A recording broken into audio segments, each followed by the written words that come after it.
Are you a brewhead? I'm a brewhead. Are you a brewhead? I'm a brewhead. Y'all are brewheads? Yeah, we brewheads. So pour a glass of craft beer, we can do this. Yeah.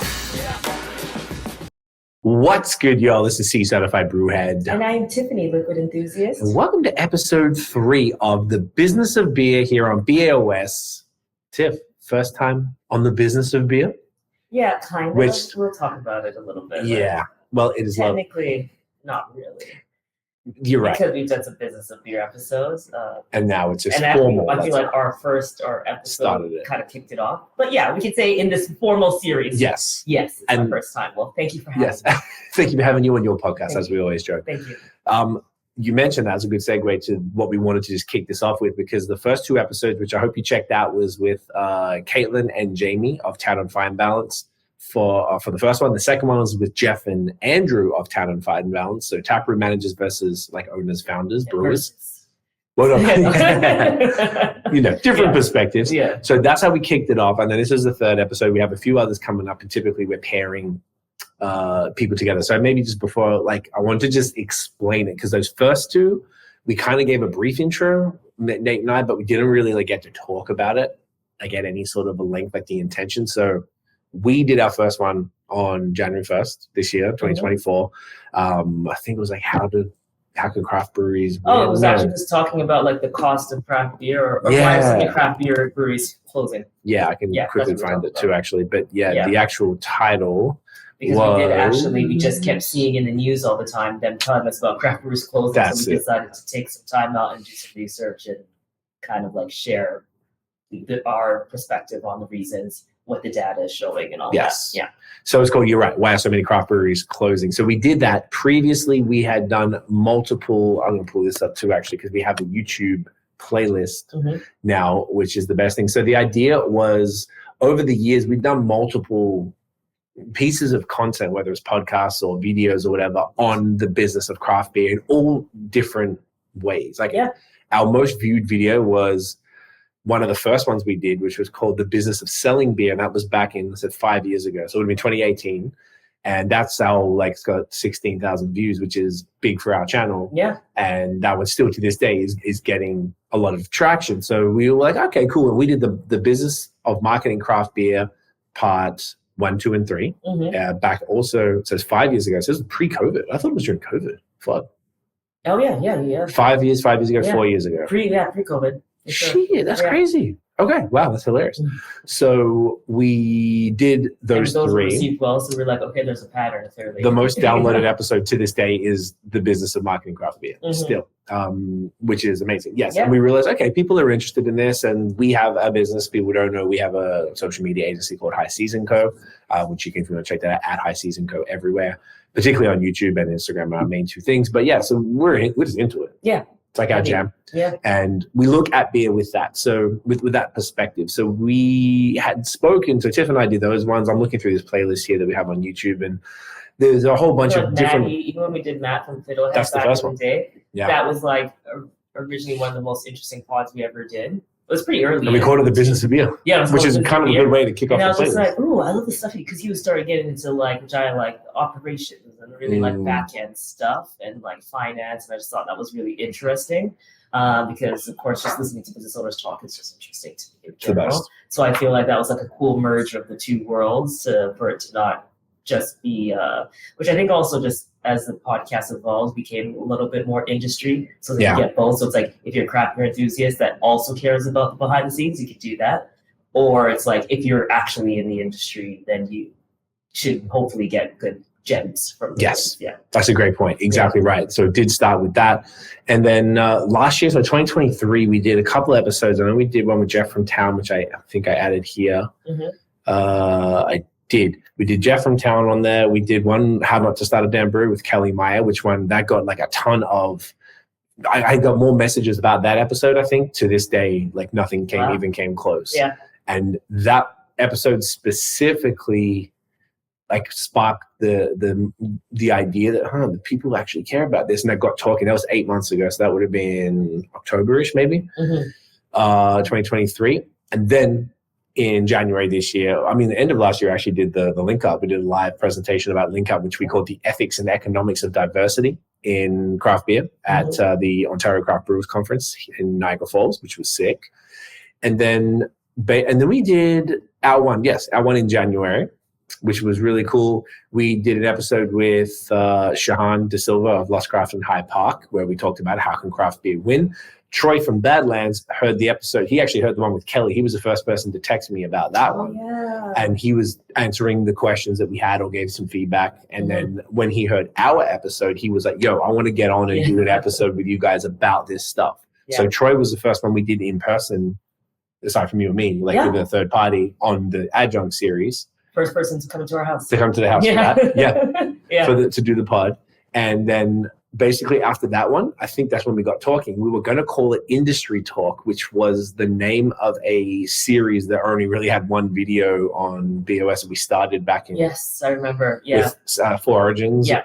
When was that? 2018 maybe? And I think I put that video in here too. I think it's worth it too. Because I was talking about like I did Industry Talk. Yeah. So I wanted to call it Industry Talk, and I got to give a shout out to Aiden from Henderson. Nate and I, and you can hear it on the pod. We mentioned it, and he said you should call it the Business of Beer because Industry Talk doesn't seem good. I'm like, you know what? And I ran it by you, and you were like, yeah, sick. Yeah. So shout out to Aiden for the name. He was happy to see when it went live. So he gave us a bunch of ideas for this as well. So then we just created a season for it, and we decided to mostly pair people up. Like I have a couple lined up that aren't paired. And it is what it is, but I like the idea of like making perspectives, and try to make it people that already mostly know each other, and if they don't, at least they've got shared backgrounds, which you guys will see as it all pans out. Like so super excited about this series. And it's like if Tiff and I wanted to, like the summer, also just to kind of caveat, summer always gets crazy, summer and the holidays, and I want to do my best to not have as minimal gaps as possible and try and release every week if we can. We're a couple weeks ahead, so I was like, all right, Tiff, I'd be down to do a few. So we have a couple that we want to do. So, whenever we get a chance, if there's like shit, because it's easier for me and you to do a pod than it is to come and rip somebody else. Or right here. Right here. So much easier. So anyway, that's really like the sort of the idea behind it all. So on YouTube, we made a playlist called The Business of Beer. So that has 24 videos in it right now, including the 2 pods. So there was 22 videos beforehand. Yeah. Some, like I said, some pods, some videos. So I feel like it's a pretty comprehensive introduction to all of this stuff. I think so. And I hope that there's a lot of value for people. So if there's anything that anybody wants to hear or see and wants us to talk about, if there's any ideas for guests, like always shoot us a DM on Instagram or email, whatever, and let us know. So with that, I want to get into the drinks because we kind of like sync this up. And in this episode, what are we talking about? We're talking about social media, our favorite topic. Our favorite topic. And specifically, how craft breweries, because it's been a while since we talked about it, can take advantage of social media to, get more visibility, reach more people and drive sales. Isn't that what we're here for? Yeah. To make money. Particularly in this economy. And, produce good products and stuff like that too. But we're talking about the market. We're talking the market. Yeah. But we had the business of marketing craft beer before, so now this is social specific. Exactly. Like previously we talked about the other elements of marketing as well. Hi. Oh, it's nearly 8 o'clock. Yeah, but it's we can take a pause. We've talked about our puppy was letting us know that it's 10 minutes to dinner time. Yes, his body. I totally didn't think about that. His body clock is phenomenal. It's incredible. But yeah, we talked about marketing, and that kind of looked like some of the external things too. So not just the social aspect, but today, because there's so much to social, we're like we can dive in on this one topic instead of looking at the other sides too, like totally events and all that jazz. Yeah, exactly right. Mm-hmm. So best practices, what's important, how social has changed, new tips, tricks, all of that jazz. We're talking about the most up-to-date stuff we've been talking about on high season. So we're sort of like going to bring some of the stuff into there, but we're going to got a whole bunch of examples of great things and not so great things that you can avoid. Yeah. To try and make it as practical, just like our high season stuff is like, we'll talk about it. You can do it right after you finish and do it, and it'll make an impact. Yeah. We're trying to do the same thing here. Give you like actionable advice that you can use for your business, whether you're in craft beer or not, but we're, even if you're at whatever, spirits, wine, cider, any of the other stuff, it's completely applies to everything and even outside of the industry, but we just want to drill it down and really give examples on how to do it. Coffee as well, because we have some examples of that. So what are you drinking? So I am drinking well, I'm actually not having a craft beer at all. Oh, but it's from I'm a craft having brewery. a craft seltzer from a craft brewery, who are actually also one of my favorite breweries on social media. Yes. So craft brewery good and point. distillery, Willibald. Yes. Because not Can we see only that? Hold that up to the camera. Let the man I down. think you have to Okay. start pretty far backwards to zoom in. There we go. Oh, it's not even grabbing it. Doesn't matter. Seltzer. It's a beautiful can. Check it out online. Yes. But yes, so it's a fantastic drink. Super Love good. it. This is the fruit punch seltzer. I buy them all the time. Completely in love with these. That's what I can say about Just them. went and picked They it up. just have such a great flavor profile. Sometimes I get it direct from the brewery if we go. Otherwise, I get it from Durand in About to Appleton. say yes. Shout him out. Durand kills it. So yeah, exactly. You guys, he's just out of view with the camera. It's Yeah. very funny. But he's literally Yes. pawing my hand. Being Yes. like, come on. Yeah, come on. But you've been drinking those, like buying them by the case and a half, 2 cases at a time. Oh yeah. Like, do you want to take a nice photo of that one for the old Yeah. promo? Sure, I'll do that. Or I can do it if you like. Yeah. Okay. You can go talk about your stuff. Okay. Take it so there's no. Would you like? There is Take actually your a thing right there. So I'm tying this into a bit of a conversation about social media. So this is perennial artisan ales, called Pils, a hoppy pilsner from St. Louis, Missouri. And I got this from my new favorite spot that I discovered a few months ago via social media in Lewiston, New York, called Brewed and Bottled. So huge shouts to Chris, the owner. No space wasted. I just want to say the top there. I was gonna say that shit like popped out. Yeah, they made sure to like hook me up all the Oh way. shit. It really did. And I discovered Brewed and Bottled through social media. I don't even remember how, but I know it's either someone told me when I was asking for referrals about Buffalo, because basically we go to Buffalo once a month now. Yummy. And I have this thing called a Connect Point in Lewiston, New York, where it's like just a postal address for US, which is, sometimes US companies don't ship here to Canada, or it's just cheaper. And Can you tap this one? yeah, sure. Can. Thank you. There we go. We got it. Is that Thank what? you. Yeah.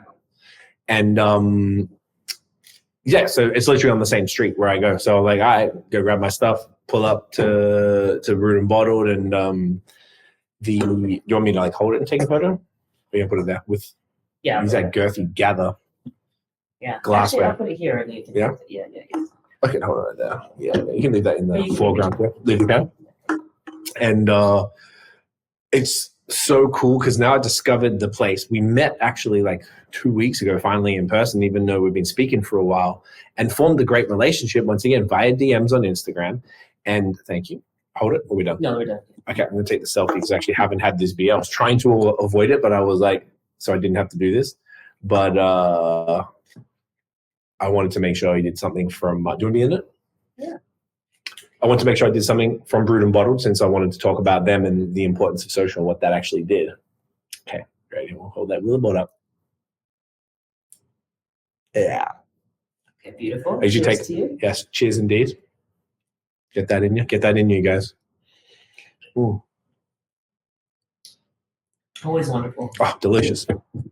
These are great hoppy pills. Hell yeah. I'm gonna once I stop talking, I'll write the quick review. But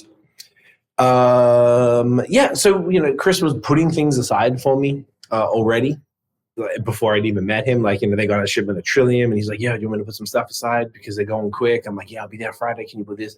Which was just super cool. We didn't actually get a chance to drink there in person because I have a bar until last time when we happened to be there on the same day that Bebo, Chris, and Mark from Third Moon were there. They were going to the Rochester Real Beer Expo, curated by Will Cleveland, good friend of the show. And I love saying that. Yes, It's the best. Yeah. And I finally got to meet Chris, hang out, have a beer, met a few cats, and it was fantastic. And it's just like such a dope place. And now, we're planning a podcast. I wanted to have him on before this anyway, but now I got to talk to him. And it's just what he's doing for craft beer. He told me last time he wants to have a permanent Canadian tap line. So a lot of the guys like Badlands and Third Moon he has Meso on now, which is amazing.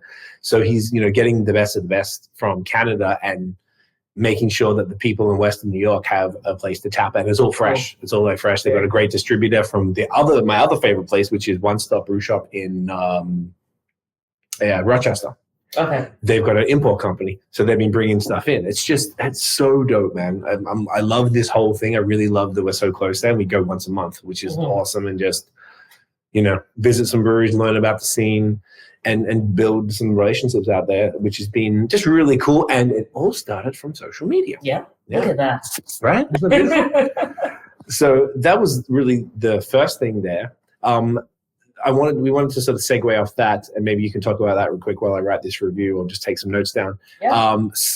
There are a lot of times on Instagram, because I feel like breweries during the pandemic were really good with very excited about the social. Oh, not everyone, but a lot. A lot, because I knew they had no choice for the first time, right? And then it's kind of like as things got back to normal, it kind of fell off a bunch. And we wanted to kind of give some real examples of time. Like we support local. Yes. So we like to spend our money locally on local businesses, whether it's like our butcher, fish shop, cafes, breweries, wineries, all the different things, and restaurants. And we had a bunch of examples that we wrote down of times where through Instagram, we actually ended up going to the place to make a purchase. Often. So for example, so we were just writing down because we're like, there's just so many times like Instagram made us buy it, Instagram made you buy it type vibes. And for example, Grain and Grit, they're so good on social. So they have a lot of like say events and food partnerships that they do. So several times we've gone, and the most recent time was there's a local restaurant here called Maisie's Pearl. Amazing seafood. It's the best. Amazing. They're like an oyster shop technically, I guess. It was mainly oysters, but now it's like they got everything and it's delicious. But the owner's like very like on point with the oysters and like travels for oysters and maybe has shot like 1 million oysters in his life. 6 million? He said 6 million. He's a world champion oyster shark with 6 million oysters, because he was saying to us, I make it look easy. He wasn't even being like a... No, he's just saying, because he's done it so many times. It's mastery. And we just had a great chat with him. And really great, like speaking to the different oyster profiles, all of that travels together. That's how it was, because I was like, how do you're talking about it like wine or beer. Yes, like, how do you know so much? He's like, I shuck like 6 million oysters, and I make it like it's hard to do. I bet we'd cut our fingers right up. For sure, that shit. I haven't even tried one before. Same, I'm terrified. But yeah, so Grain and Grit's really good at communicating that. So they usually communicate things like on the top of the week, or they're just separate posts. And there have been several times where we like see a post and end up there. I think there's another time there was like a pierogi type place that was there. A Grain and Grit, yeah. Oh yeah. That was I think the other time after the so another time. So we've been a few times then. Yeah, we've been a few for the food. Yeah, and you're like, cool. And then what does that mean? You go get a food, you go get a beer too. Collective. Oh, sorry. And the reason what you were saying is that we discovered Maisie's Pearl at Grain and Grit, and then for my birthday, we went there for my birthday, and then we ended up spending a good amount. Yeah, because it's not cheap getting there. So yeah, but it was beautiful. It was like a shit night, like a Tuesday or something. Yeah. Tuesday, Wednesday, and it was great. A shit night of the week because it's boring, but great because it was quiet and we got to actually talk to. Totally, love the vibe. And that was really dope. Yeah, there was another one I thought of before you get to the next, because we didn't write it down, was Barrel Heart, which is a new brewery in Dundas. They had your mother was in town. Yeah. We always bring her down, hang out, and we wanted to show her because it was just such a vibe. Yeah. She's been to so many breweries now. She really enjoys it. And they had pizza pop up because they didn't have food from down the road. Red Door Cucino. Yeah, okay, there you go. And the pizzas were amazing. Like pepperoni pizza was so and again, social, where they're just like, we knew. So when we saw the post, and we're like, oh cool, when my mom comes, let's go get pizza. There you go. And then I saw as well, they do what they did as well this week. They did a roundup on today's Friday. We're filming this. I guess it would have been on Monday. Yeah. Like, hey guys, this is what's happening. On Wednesday this week, the cheese guy's coming. On Thursday, it's the sausage guy. On Friday, and Saturday's the pizza. And then Sunday's this. Stuff too. There you go. Yeah. And they work with everybody. And I was like, oh fuck, because you want to go to a brewery and you want to stick around, and you're like, charcuterie was one of the nights. There's a cheese pairing one on the Wednesday, and I think that's pretty regular. But it was enough. It's like for us, it was like, well, let's time our visit with these things that they promoted on, and they summarize it so we don't have to figure it out. Yeah. We're going to get to that shortly about how important that is. But that was so cool to us, and we've been there multiple times. We went there opening weekend, and we've been there a couple other times as well. And it was so cool because it's extra local, because they're pairing up and they're getting local food vendors into the same thing. And cool. And then you might be like, oh, I bet if we want Italian or we want a pizza place, we'll probably go to this Red Door 100%. In Dundas now, because we had it. We know it's good already, but maybe there's more things that they offer. Yeah. Because maybe on the pop-up they had like 3 different pizzas, but maybe they got 15 in store. Yeah. Anyway, so I'm going to say that quickly. No, it's a really good example. It's like the benefit of doing obviously the local pairing. So there's this like camaraderie and like, partnership that you build locally, which is super important. But then again, because you communicate, they also give you social content. So it gives you something to talk about, gives you something interesting to have at the brewery to switch things up, especially if you don't have a kitchen already. So like, yes, that is an example of like, we have seen posts and we go directly from that, directly results in us going and buying beer and food from a place.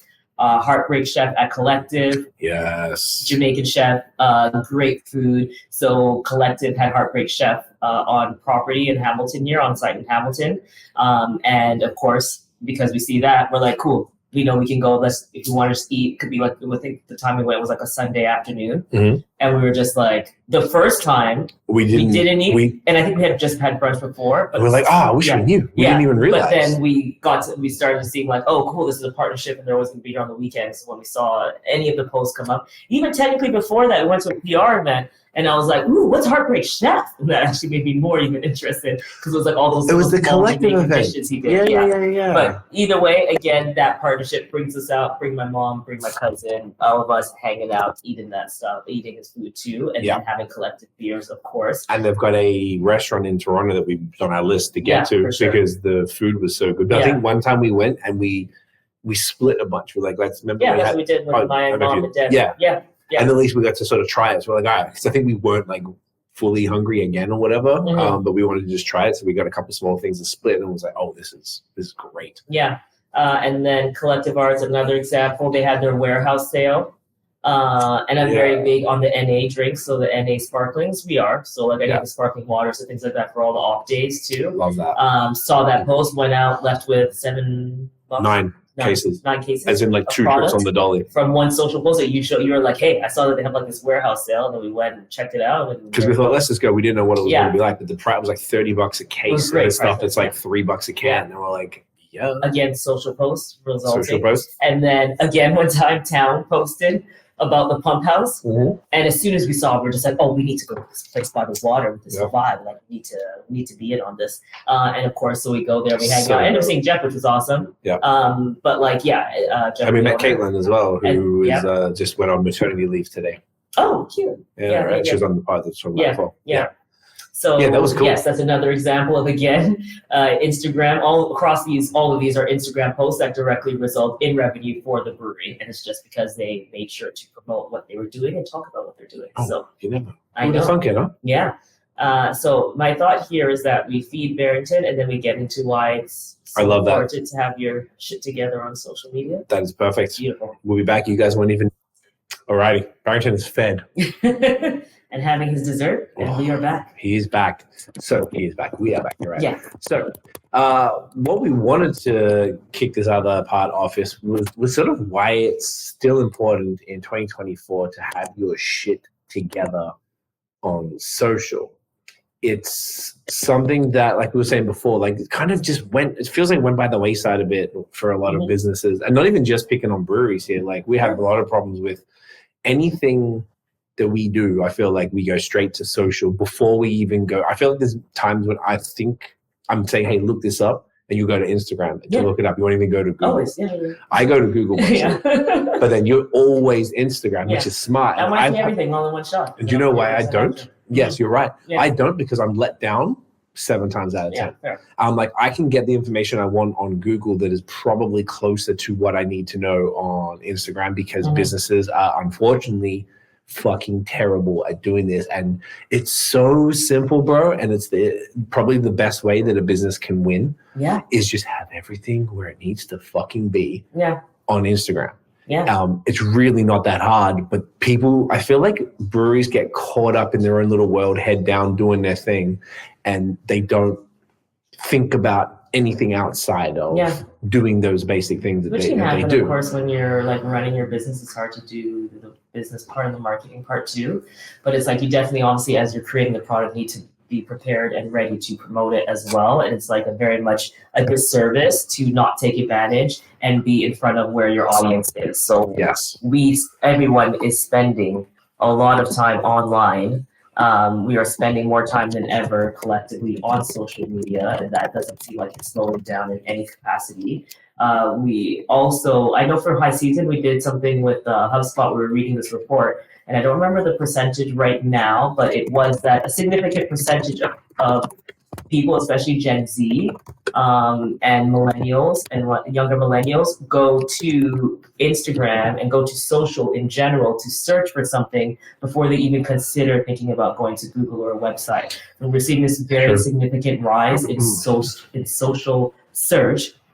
And the only way to make sure that you appear in social search is to be optimized on the platform. So that way that you can come up, you need to come up, and people can find you, because everyone is just very fickle and it's very easy to like get distracted and go to something else or look at something else because it can't find what you want. Which we ran into a situation the other day too. Talk about it. It was actually like 3 in a row or something where it was like we were in this area. Okay. Yeah.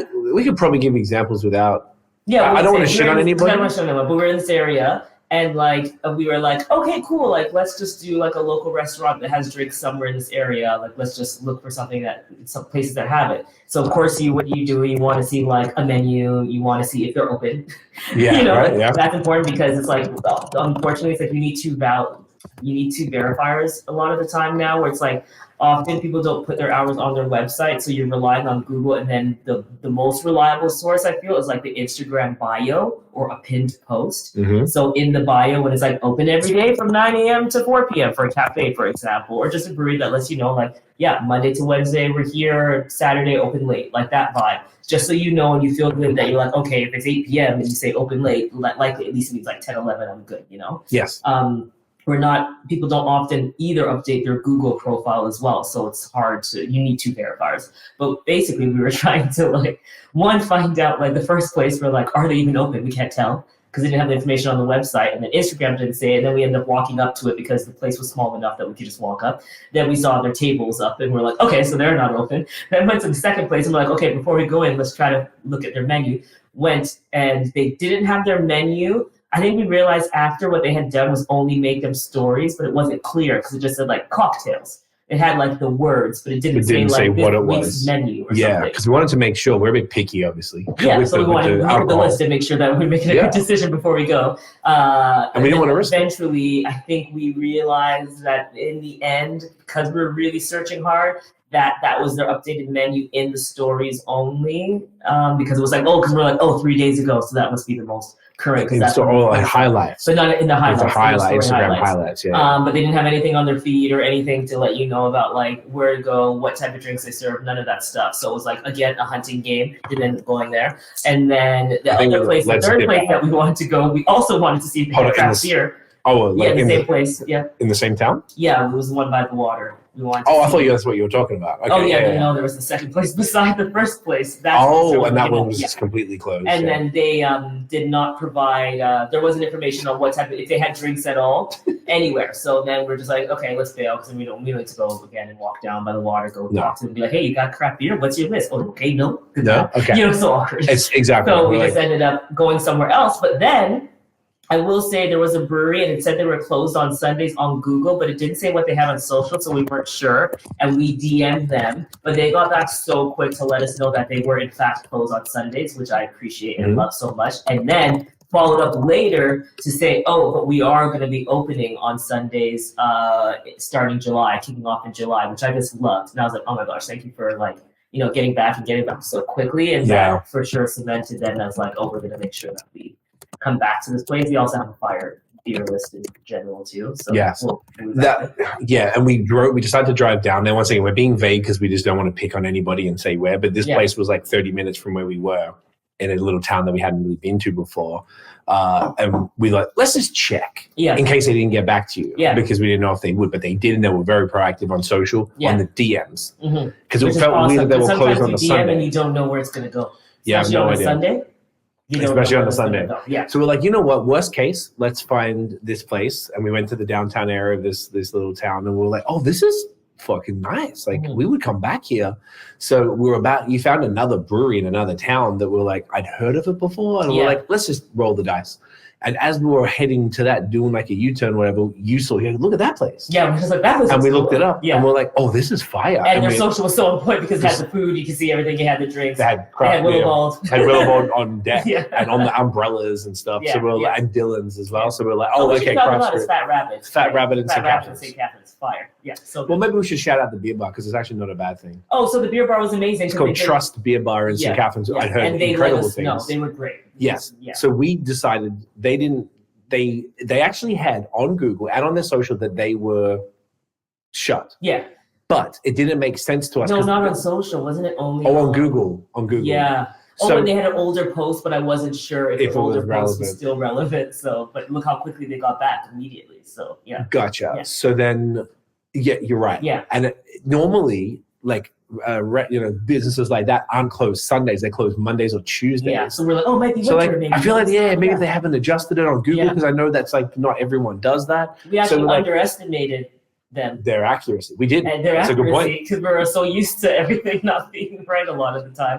But they were correct. But we decided to roll the dice. They didn't do anything wrong. No. And they were closed. But then the Fat Rabbit dude, the server, she's like, oh yeah, they're awesome. Yeah. I'm like, and even they said to you that they were going to start opening Sundays soon. Yeah. Because he explained to us, because we were like, why wouldn't they be open Sunday? Because like you guys are, the patio was busy and it was sunny, it was beautiful. And he was like, well, it goes either way. There's one person scheduled and then they're rammed all day, or there's 3 people scheduled and like 2 people come in. Yeah. So it's like, I completely understand the variability there. So we were like, you know what? We had and this is actually a cool example because it's the opposite. We didn't get what we wanted, but it was such a good experience in the end, and in the end because we found another place anyway, and that was great, and the food was awesome. Yeah, Fat Rabbits. And you had such a great experience with their social team on DMs that we're going to go back. Yeah, and we just wanted to hang out. Then we ended up finding another place at Port Dalhousie, whatever. Oh yeah, cool. Like this little place by the water with like beach volleyball, and it was just beautiful. And we just went for a walk to the dock for a walk. It was fucking awesome. So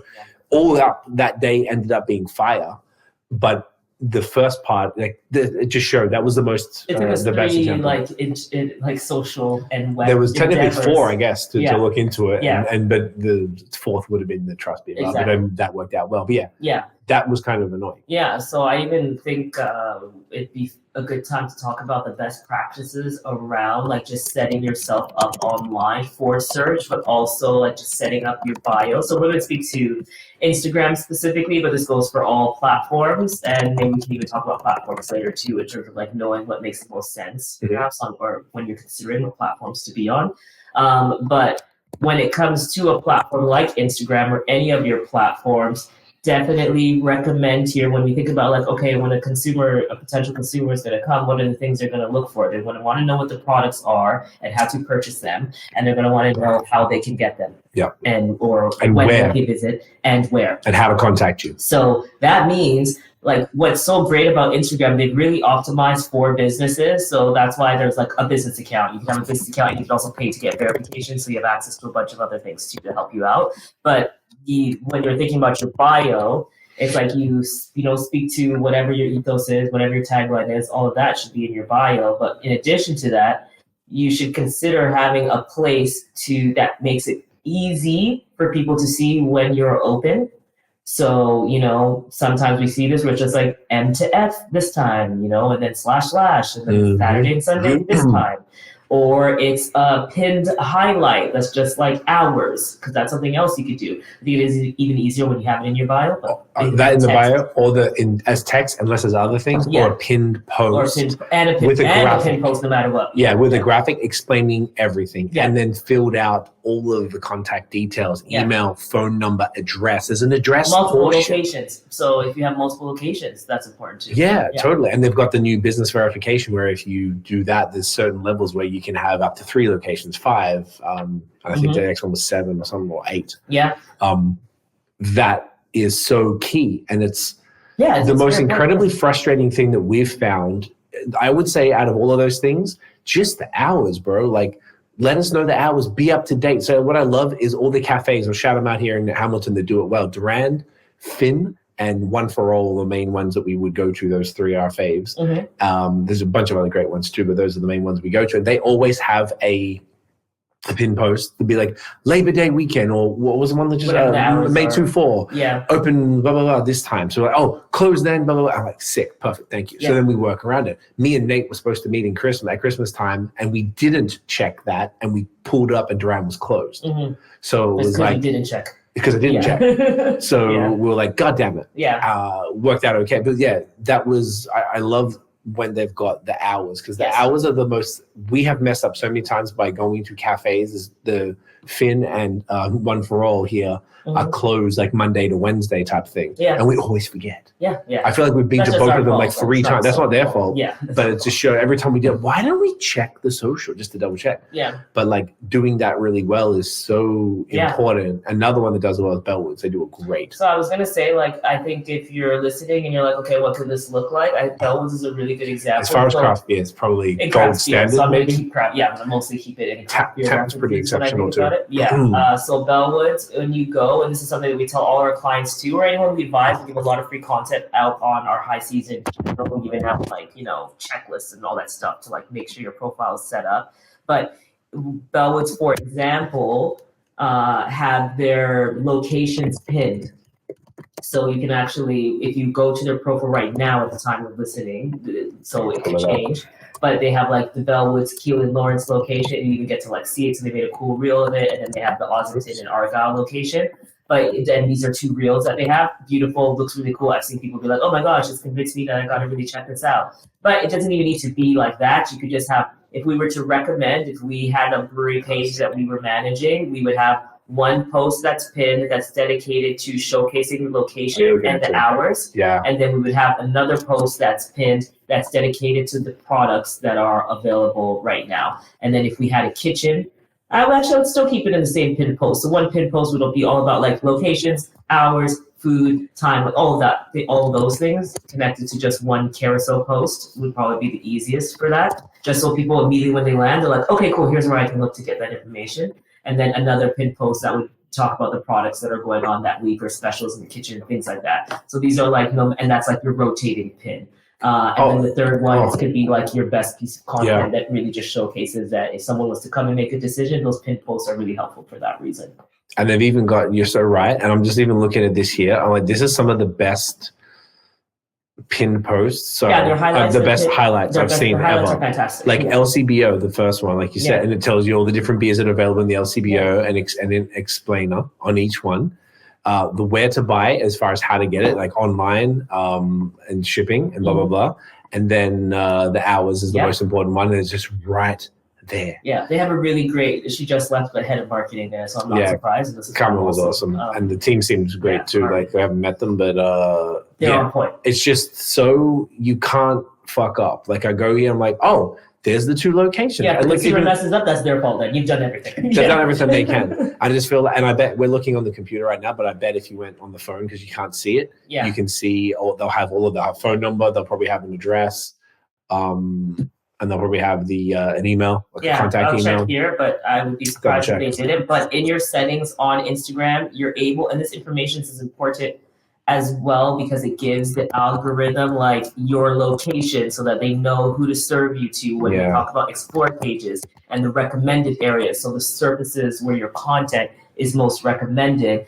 That is because you are giving the algorithm information that allows it to know who to serve you to, even if they don't follow you. So that's why it's important to optimize your profile and your posts. So yeah, of course, so you can get their location, you can order the food directly. They have an email set up, so you can set up an email. Yeah, I don't know how that they works. have, they're probably on Uber Eats in Toronto or DoorDash or something. They have a shop as well. Their shop on there with their merch and all the NA drinks. You can do that. So the shop is set up. There you go. So yeah, those are the things you can set up. Add your location, like Craig was saying. So add your address, add your phone number, and your email so people can easily contact you. Make sure you're staying on point with your DMs because a lot of people DM to get information. And then when we're looking at the link in your bio, there's an ability now. So back in the day, you couldn't do this. So we always had to recommend social landing pages, which are still amazing. So it's a landing page that will gather all your links that are important so people don't get distracted by just going to your website and looking for something. You can just reduce the amount of steps necessary. So with Instagram now, they have it embedded multiple links in bio. So for example, you could say, okay, link to the online order page, link to the hours or the food menu, link to any of the things that are important, the merch page. Just make it so easy for someone to be able to do the thing they want to do. How to get here, and it would be cool if it actually opened to the Google Maps thing, and then it just takes them from their location to that. You know, you could do creative things like that. So that is I would definitely recommend BAOS as like an example of a brewery that you could look at who I think has optimized their profile in a really good way. Like I we think do profile it, reviews and sections and stuff in our membership group, and we would, if we were looking at this, we'd be like, this is great, but it's not really. Yeah. I feel like I was even looking at a few others that just then that are also exceptional, and they still didn't. I don't want to say them now because I didn't actually have the hours in there. Mm-hmm. The two specific ones that we had written down that are great. At least at least not on the computer side. Maybe on the app side there might be something. Yeah. But it's just okay. What we call it friction, right? Like you want to reduce any friction. So if you think of it from a consumer, if they come to your Instagram needs to represent like your business, your website. It needs to be kind of like a social version of your website and all of the surfaces, all the posts or whatever, cool. But like the pin posts, the highlights, and the whole bio and links and information, it's got to be everything a consumer would want with the bare minimum taps, because people are busy. And there's so many things coming at you, Paul, like constantly. You need to make it as simple as possible for people to get the information that they want. If you make it difficult, you've lost the sale. As soon as it's difficult, it's gone. Yeah. It's over. How many times, I couldn't even tell you how many times that it's like, it's too hard, and we'll just stop and like, we go out of our way. We go and look at Instagram, we look at Google, where both of us are doing it, like, oh, Google says this, what's that? And like, there's two of us working on it who work in this field full time for fucking 30 years between us. And if we can't figure it out, we're just like, we're out of here. Lost the sale. Yeah. And in this economy, as we always say, you cannot afford to do that. Any economy, it's just like, you don't want That's to a good point. Ball. You don't want to just don't, it's not, and the thing is, it's not that hard. Yeah. If you want to know, I would really truly say that just check out BrewHeads. Is that BrewHeads Beer on social, no matter where you are, if you're in Quebec, Ontario, across Canada, US, international, doesn't matter. That's probably the best one that we've seen that just has everything perfect. I imagine there's many others too, but that's the one that's local that we know of. Yeah. So it's super, super, super important. So maybe what we could do now is look at we kind of put together, because the last time we did these videos, I think we did do actionable social tips on those business of craft beer marketing ones. Marketing craft beer ones. Yeah. But now it's 2024. A lot has kind of changed. A lot's the same, but also a lot has changed. So what we thought was maybe run through like best practices, what's important, and any updates on social tips that maybe we've given in the past or that you've seen that have changed. And as of June, this is basically first day of summer or second day of summer today, 2024. These are the most up-to-date things that we are aware of, that we talk about in our channel and we talk about to our clients and things like that. Just go through the list, I guess. Yeah, sure. Yeah. So the first one is the content pillars. So this is probably more like a best practice / what's important. Yeah.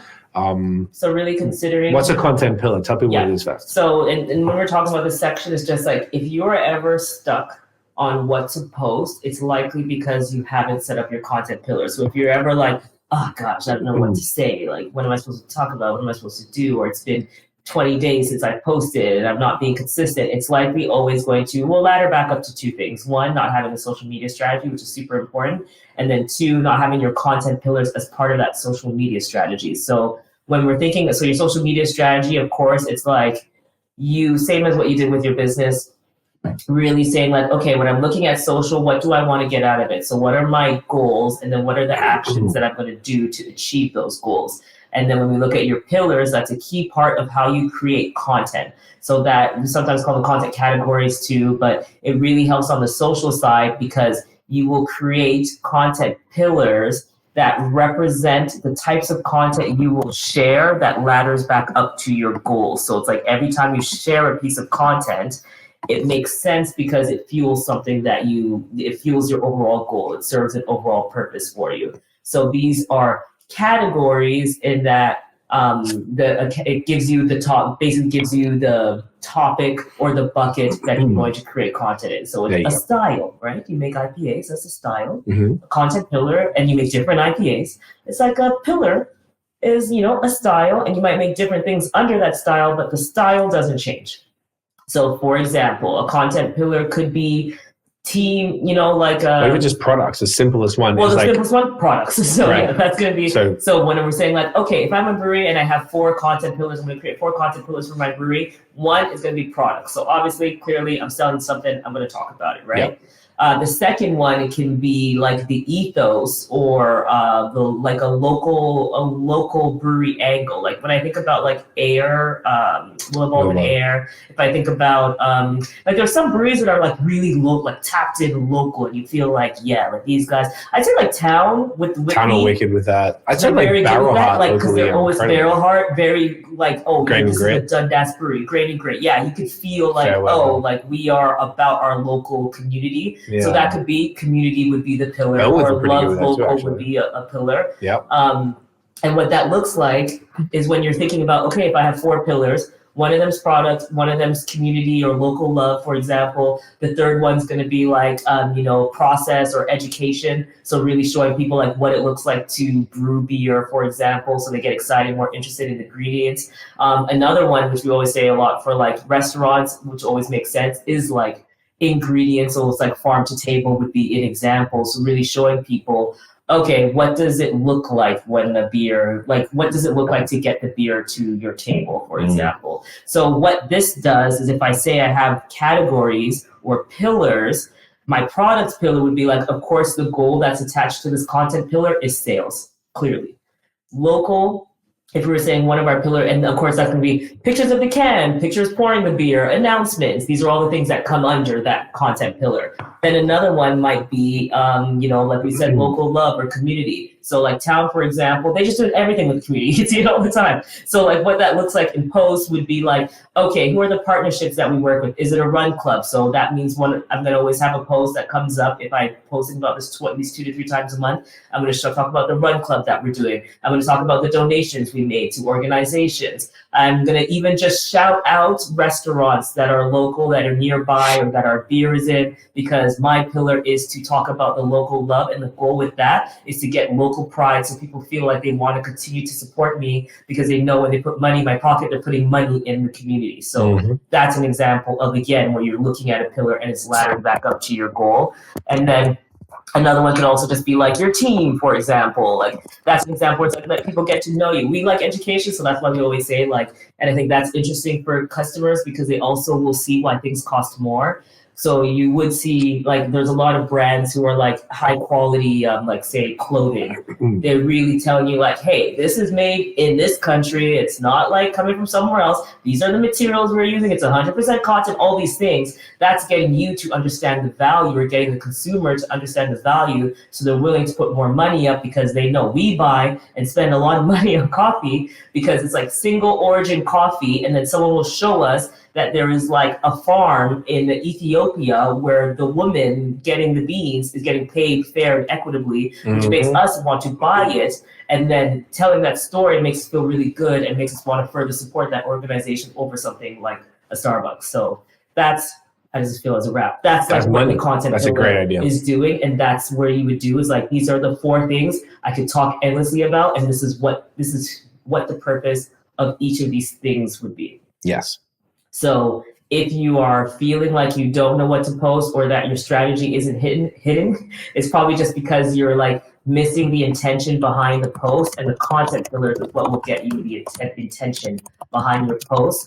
Because also when you're posting, you have to consider what is in it for the person on the other side when they're going to receive this content too. What do I want them to do with it? Am I just posting to post, or am I posting because I want them to do something? And we would hope that the actions are either like loving me and following me because they're just like think it's so cool that I'm really supporting them deep in our community, or it's because the way that I'm showcasing the product, the labels, things that I'm doing, keeping them up to date. They think the beer is fire, they want to buy it, whatever it may be. It's just like that's having the intention, and the content pillars will help you with that for sure. Yes, and on that, we did a video on High Season where we talked about how to create a social strategy, and we made a free downloadable template where you can download it and fill it all out. And it's, if you've never done this before, what we found with our members, both the wider community, but we have like a membership, like a paid membership thing, so like a much tighter group. And the impact that has had on their understand. I should say the number one thing that people do not understand about social is the content pillars. Yeah. And once you've filled out this document, which has got like your business objectives, and then your content pillars and the goals that align under the content pillars, and then the different ideas and those goals behind that ladder back up to the business objectives, it's kind of like game changing for your mindset. So I'll put that in the description, just noting down because I don't want to forget any of these things. Yes, I'll add that to the description so you can watch that video. And this isn't what I'm trying to promote high season because it's like it's whatever, it's separate. But it's why we know what we know. It's why we know, and it's almost like just letting you know, like, and it's free. It's like there's no, it's completely free. So you watch the video and then download the template and then use the information that Tiff just said plus the information in that video to fill that out, and that will give you so much clarity and context and sort of the confidence to go forward with those content pillars if you're not sure what to post on social, because maybe you'll even just revisit your current social strategy. And I would hazard a guess that maybe many businesses out there, particularly in the craft beer space, are, I gotta post today. And that's it. And and they kind of stress about it. So this might give it a little bit more. Some breweries don't care. They just post their releases and that's all they post. And that's fine too. Like, it's really up to you, but at least you can look at this and see how you feel about it and go from there. So I'll pop that in the description, both on the audio and the video side. So that was a content pill. It's very, very important. That's why that one was at the top. Next is the platforms that you show up on. Really, the platforms, obviously there's tens of different social media platforms that are kind of like, there's some main ones, but there's some main ones. Yeah. But like, if you really think, you could spend, you have 2-3 full-time jobs trying to keep up with all this stuff, and you've really got to decide what makes the most sense for you on where to be. Yeah. I would say it's really funny when I'm doing my promo. 70% of Ontario breweries are on Twitter. I would say 4% of Quebec breweries are on Twitter. I'm curious.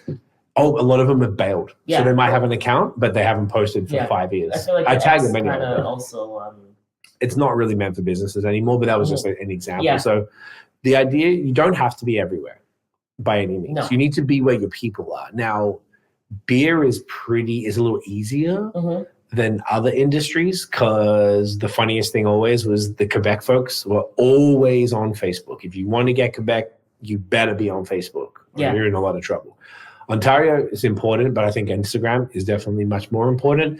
TikTok, 20% of breweries? Zero, almost. Maybe there's one Quebec brewery I think I might have tagged on TikTok, or two. In Ontario, it's like 10-20% maybe are on there, and I'm probably boosting. It's interesting too, because there is a new generation of drinkers, and because the new generation is on TikTok, technically it's like, it's a big miss, like it's not. I'm not a personal fan of TikTok. No, we don't like it at all. But when you think about the fact that they're already showing in studies that Gen Z is drinking less beer, to not be creating a strategy around getting in front of them on the platform they're on the most, which has such a high level of discoverability because their algorithm is like ridiculous, like just slow. It's on like steroids, that algorithm. So like there's so much discoverability opportunities there. So to not be on there, at the least cross-posting the same content that you would share on Instagram and putting it on there, which technically, because TikTok's a little bit more organic and lower quality, it's not normally the approach, but at least that's what you should do. So agreed. So at the very least, I would say you need to be on Instagram and Facebook. Yeah. Anything else is kind of a bonus. I would say set up your profiles with the same handle. So we are at High Season Co. everywhere. We are at BAOS Podcast everywhere. You name it, including LinkedIn, Pinterest, fucking Snapchat. We don't have it, but if you want that, all those, YouTube, set up accounts. And the idea is that, say, if we call it like an Instagram first strategy. So you create for Instagram, pop it everywhere else. And that's really the easiest way to look at social media. If you're not on Instagram and you're a craft brewery, I almost would be mind blown if there was one brewery that isn't on Instagram. So I'd say everyone is. Yeah, you'd really be messing up. Big time. So like if you're on Instagram, you're creating whatever the post is, say it's a reel, you take that reel, like Tiff said, cross post. Cross post means taking the same content and putting it on other platforms without creating specifically for that platform. So you can take that reel, you can put it on TikTok. No additional work, shorter. I don't even know what the caption limit is, like the character really limit. now. Oh, they changed it. Yeah. It used to always like stop you. Okay. So obviously that's how much we care about TikTok. But like just fucking post it on TikTok. Post it on YouTube Shorts. You could have a YouTube channel with only shorts. We have had so many clients and consults that we do with people with YouTube channels that are just shorts. Yeah. And shorts deliver. My brother has a mountain bike channel, like Notion, who's actually, he mixes the podcast. Notion MTB. Notion MTB for his mountain bike, if you're interested in mountain bikes. Killing it on YouTube. But he's got like he's got 1.4 million views, and most of those views are from his shorts in a year. It's crazy. And he posts like twice a week, on the main channel long form. And then the shorts he posts daily. Yeah.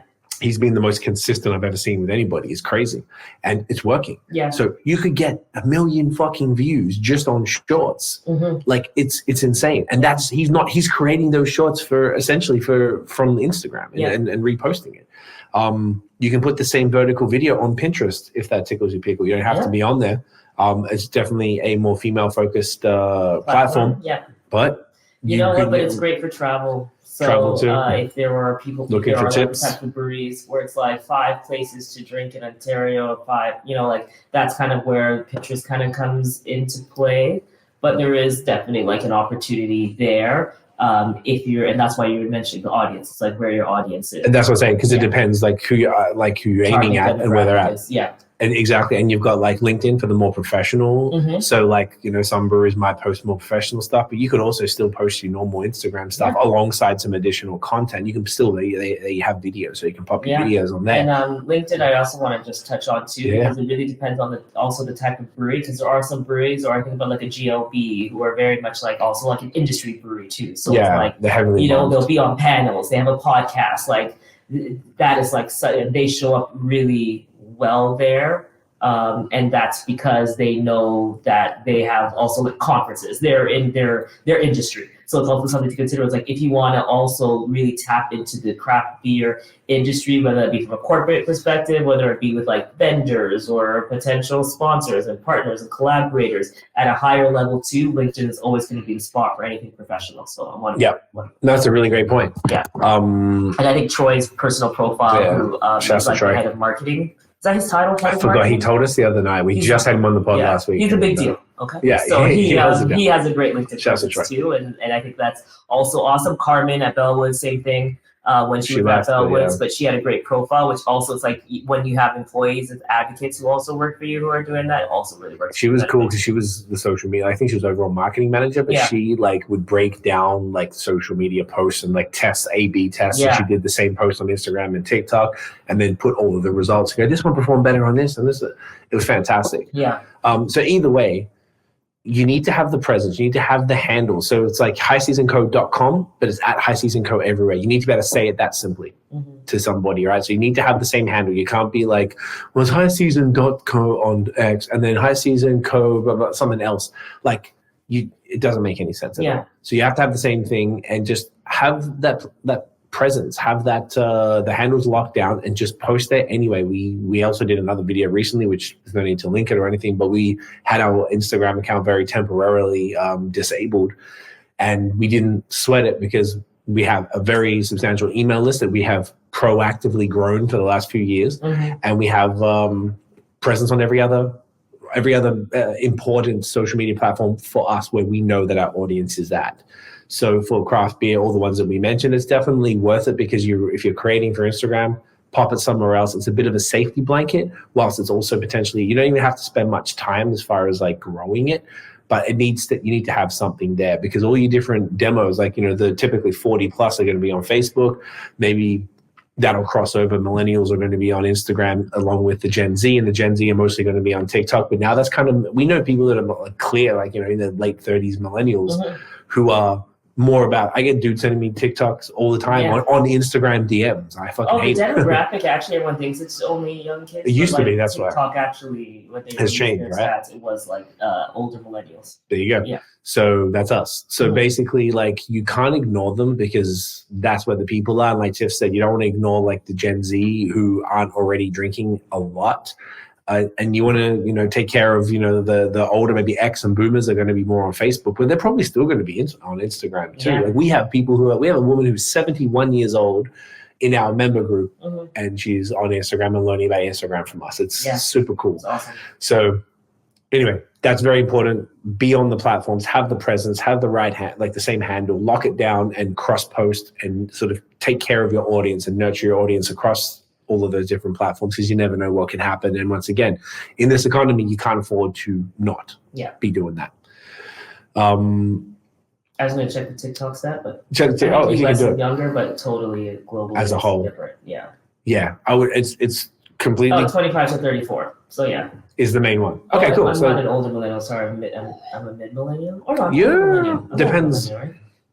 Who knows? But anyways, Hold on. millennials are. You're like in the middle of millennial. Okay, so I'm the oldest millennial. Yeah. I'm in the year it started. So there you go. So millennials are on there, and I'm sure we all are interested in having a drink. So yeah, let's get it done. Let's get that done. We're on there as well and in front of them. Do you want? I want to get my next. Do you need another one? Or are you good? No, I'm okay. Because I was going to get my next one. Do you want to keep talking? Or should we pause for a second? We don't need to pause. I can talk about hashtags if you want to talk about it. Talk about the hashtags, and which one would you like? Strawberry or the other flavor? I'm going to go with strawberry. They didn't have lime. Oh, lime's That's good. what I'm about to say lime's a good something I was one. missing. Yeah. I'm gonna go strawberry. Strawberry? Yeah. Wonderful. I'll be back. But yes, hashtags up next. So hashtags have changed a lot. Hashtags, yeah. So hashtags have changed a lot. So essentially, in the beginning of Instagram and like up until fairly recently, hashtags were the main tool of discovery. But as the platforms have gotten smarter and as, of course, the algorithm gets smarter, they aren't solely using hashtags as a tool of discovery. Actually, more so, it's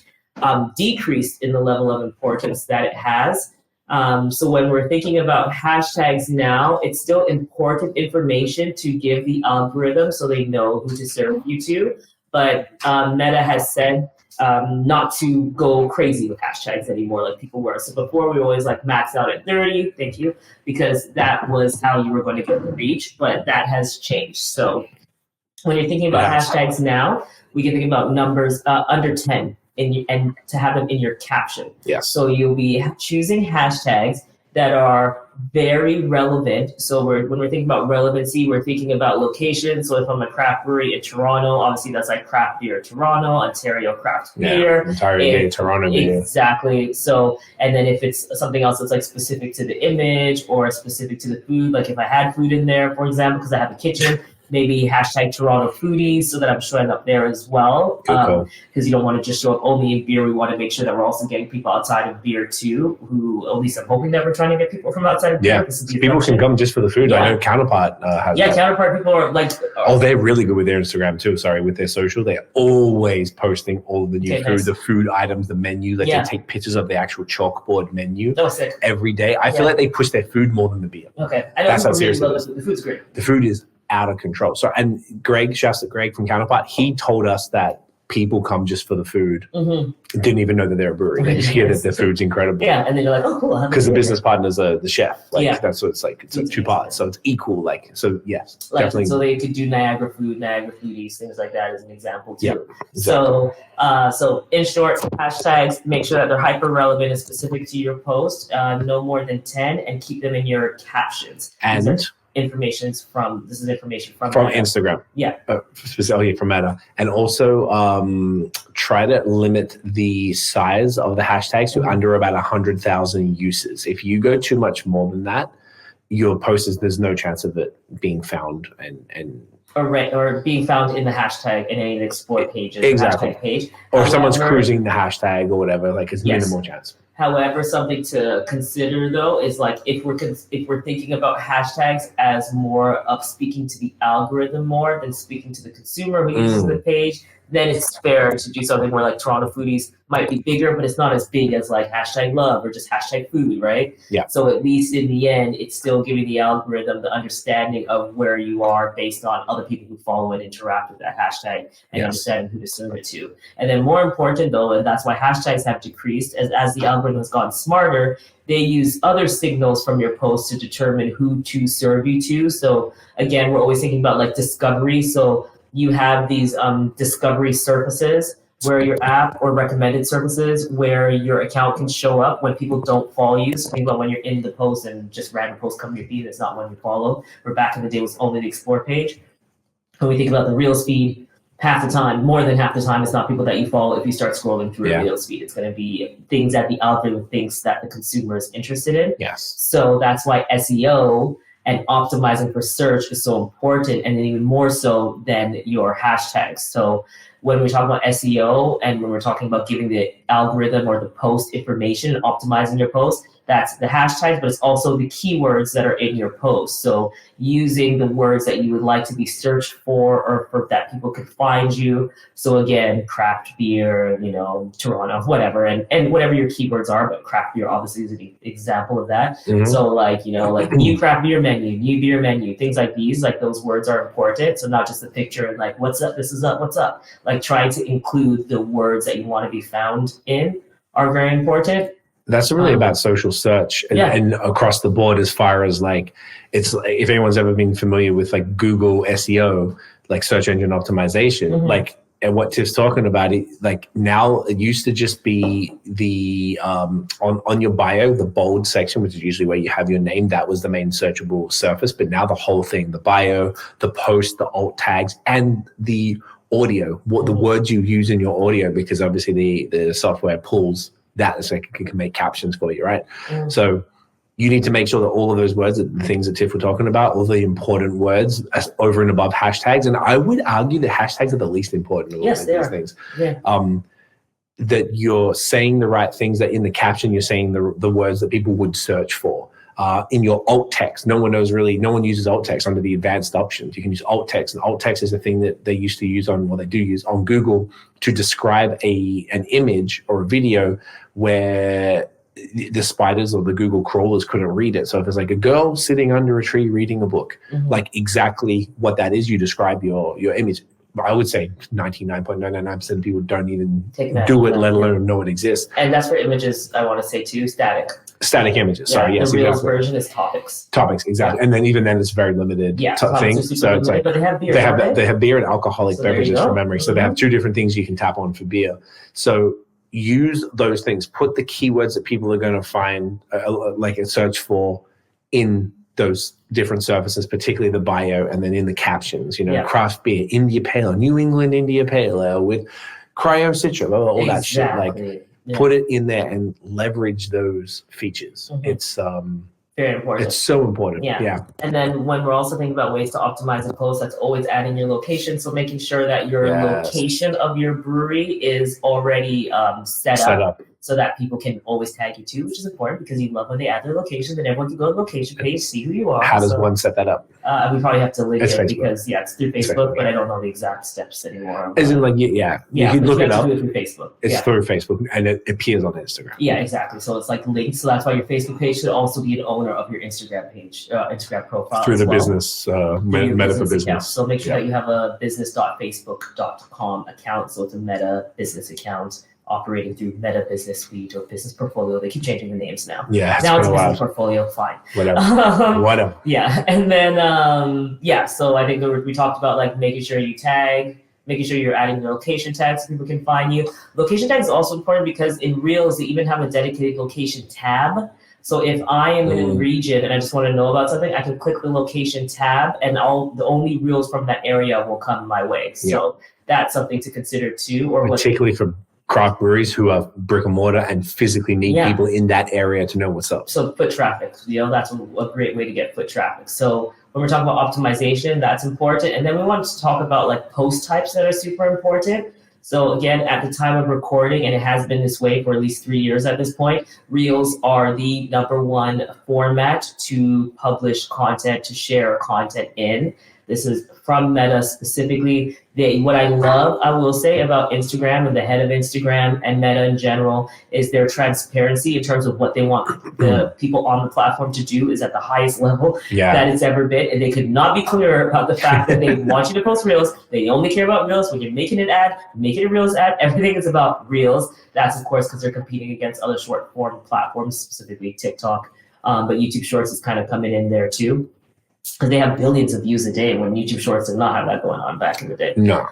So yes, Reels are very important. And the reason why Reels work well is because they show up in the most surfaces. So again, people are scrolling through videos really often on Instagram, and Reels has a dedicated tab. So you have the opportunity to show up there. They also tend to surface Reels more in the home tab. So again, if you're into your regular feed, you have more important to show up there. And it's just the way people are consuming content in general. Video is the highest form of consumed social media content, and specifically short form video has really taken over. Of course, we all know that. So it's like, if that's the content that's getting pushed the most, if that's the content people are consuming the most, it just makes sense that you make sure to be creating content in that format as well. And different pieces of content serve different purposes. So Reels, for example, that's really like the discovery content.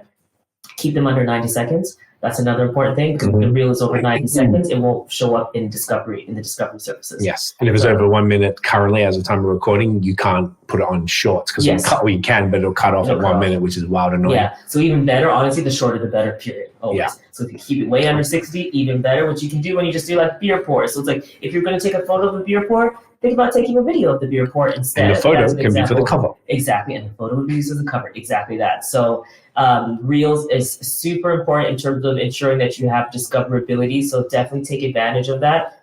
Whether that means you're taking them yourselves, or you just hire a photographer or a videographer that comes in, once a week or whatever amount of time based on like your releases and things like that. Have them come in and take content. Town is a really good brewery, I would say, to look to in terms of content in the Reels. Dominion is another great example too. Just leaders from when I look at their content, I'm just Dominion's like from the beginning. Yeah, at least for as long as I can remember in the last 4 or 5 years, probably longer, right? Killing social, and they really adopted Reels in a really great way. And then Town makes really beautiful, high quality, stunning Reels in different ways. So whether they be montages, whether they be like the interviews that are like, hey, this is a new beer, and they're talking to you, it really like helps create a relationship with the people at the brewery as well. So that's a good example if you want inspiration on what Reels can look like. But even if you didn't go as high production, it's just really like, if you have a good enough phone, which is like any phone probably that's released in the last 2 years and 3 years, you'll be able to create a beautiful 4K reel. You'll be able to make it slow-mo. It doesn't need to be complicated. You can edit right in the app and then save that video and post it across other platforms. But Reels are the one. Carousels are next in line in that, and video carousels I would even put above carousels, because the more time you get someone to spend on the post, the better, because that lets the algorithm know the content's interesting and it should be distributed to more people. So carousels are a really great way to connect with your current audience. But what's also great about carousels is someone scrolls by it in their feed the first time, carousels loop back and come back a second time, may show up. Not always, but usually if it's already being engaged with, will show up on the second frame. So it's like gives people a second chance to catch content if they missed it the first time. So it's kind of like, oh, cool. It's almost like you get to A/B test. Right. I forgot about that. Yeah. So it's almost like an A/B test in a way that you get, where it's just like you didn't see the first one, what about the second one in the frame? And so it's giving you a chance to show up twice. So carousels, super important. The content that underperforms the most are graphics and static posts. So something static means like one single image that is just like on your feed. So whenever you have something like that, just see how you can turn it into a carousel, or at the best, if you can turn it into a reel. And then sometimes when it's a graphic post, it might just belong in stories, and that's fine too. As a pinned post of your menu, for example. There you go. Or events. You can have something that's like this week's events or whatever, things like that. So I love that. I just want to pause on that then for a sec, just for the next beer, because I want to talk about this beer. So I hope this has been, this is really actual. This is like high season. No, this is great. I hope, let us know. Hopefully this is all news to y'all and it's something that you didn't know about. But so this beer that I'm doing right now, I figured I've got only, I think, a can or two left, so you can't even see shit. But we did a collab for Kanawaki Brewing, good friends of ours in Quebec. And they're the first brewery in Canada on a First Nations reserve, which is dope. And I knew Drew Stevens, the owner and head brewer, from back when he was like the president of the Montrealers Home Brew Club. Oh my gosh! Wow, yeah. It's from like 2016, 17. When we first started BAOS, when we met, and he was always a champion, always really cool. So it was very cool to see him when this was their, I was gonna say 7th anniversary. Okay. But it might be, no, it's not 4th. It's gonna be 7th. I can't remember. But we did a beer called Fake News, and the N and the Z in news is capitalized for New Zealand, because we did basically a New Zealand hopped double IPA. And we did it with all of the beer media homies. So Vox and Hops, Beerism, Noah from Beerism. So Maddie from Vox and Hops, shouts to Maddie, Noah, legend, and Nate from Nathan Does Beer, who's also from BOS. He's our co-host here, as you know. This is an 8.2% double IPA we put some ridiculous hops in there, and it's called Fake News. I can't remember the exact reason, but it was super cool because we just made like a ridiculous thing about like, does not Vox not enjoy hops? Behind Vox is heavy. Look, he's on tour right now. He doesn't stop. Nathan Does cider, quit speed, like just little fun fake news stuff. And it's I feel like I'm 7-3 taking my glass. I got new glasses. And it's stronger, and I have a distance thing, but not an up close thing. And now I have to fucking take them off to read shit up close. God, and it's got we did it with all New Zealand hops. So Nectaron, Superdelic, Cohere, Nelson, Hopkeef, Nelson Sylvan, Hopkeef as well. 6 years. 6 years. So it's their 6th anniversary. My bad. Sorry, Drew. So I was going to talk about this real quick. You can take a photograph of the thing. Oh yeah, perfect. So never get to do pour shots because I'm always taking my own photos. Look at this. This is the bonus of having Tiff around. Oh, you can use that as fucking foreground. Let's go. Like you should come a little closer. Yeah, sure. Yeah. I also got I broke my final Spiegel IPA glass the other day, and I ordered just the new ones. They're a little different. This one looks so beautiful, looks so crisp. My other ones, I had them for like a decade.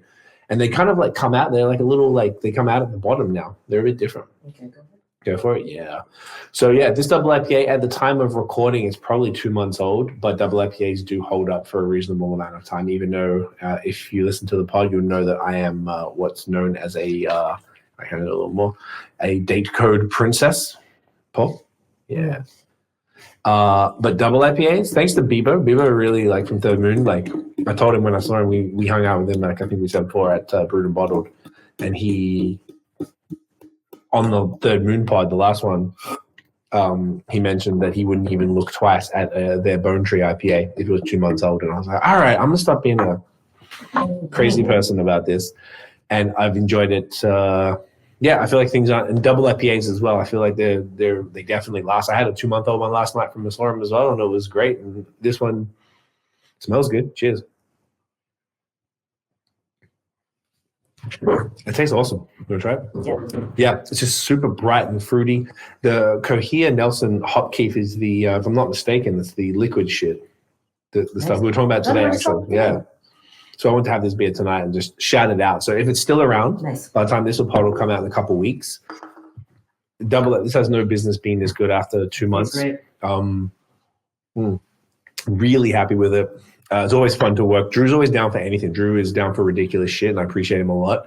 So super stoked with how this turned out. This is great. So if he does have any left, go get some because it's fucking awesome. Super proud.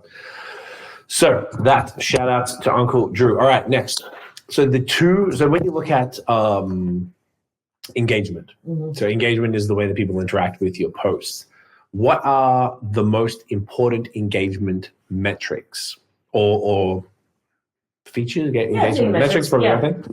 So what should people be optimizing for? Exactly. When we think about engagement metrics, that's usually like a comment, a save, a share. Yes, a DM. A DM. These are the engagement metrics that you're analyzing to see how your content's doing. When we think about what is the measure of the most success, specifically, it's actually the send rate, so shares. So send rate would be for the volume of people who have seen the post, how many of them shared it. So they sent it to someone, they put it in their stories. That's the most important metric. But we consider them to be two very important metrics because when this other metric happens, your content generally performs well as well, and that is saves. Yes. Saves are important because saves tell the algorithm that this content is so valuable that I'm going to open your app again. So I'm going to do what you want me to do, which is be on Instagram so that I can come back to it.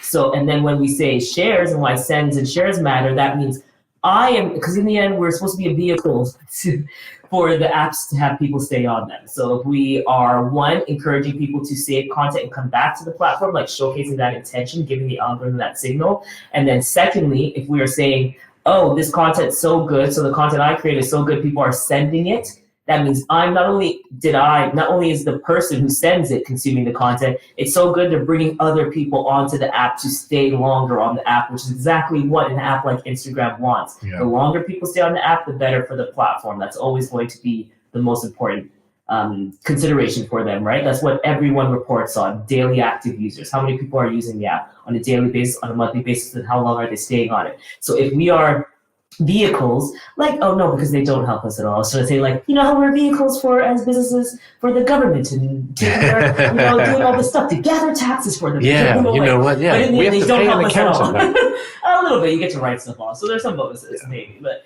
in the end, those two metrics are really important. So when you're thinking about content and when you're thinking about how do I optimize my content for the things that the algorithm values the most, then that's you saying, when I create content, what would make somebody want to save this? What would make somebody want to share this? So again, that comes with looking through your content of the lens as what is valuable, what is somebody getting out of this content on the other side? And that's what you really should be thinking about. We can't be using platforms selfishly. They should have some intention behind them and some purpose to make the other people excited about it. So excited that they might want to send it to their friends, so excited that they want to save it so they don't forget it. So these are things that when you are creating content to keep in the back of your mind, really the forefront of your mind, to see how do I optimize it, adjust it, change it a little bit to make it so that people might want to send it or save it, Yes.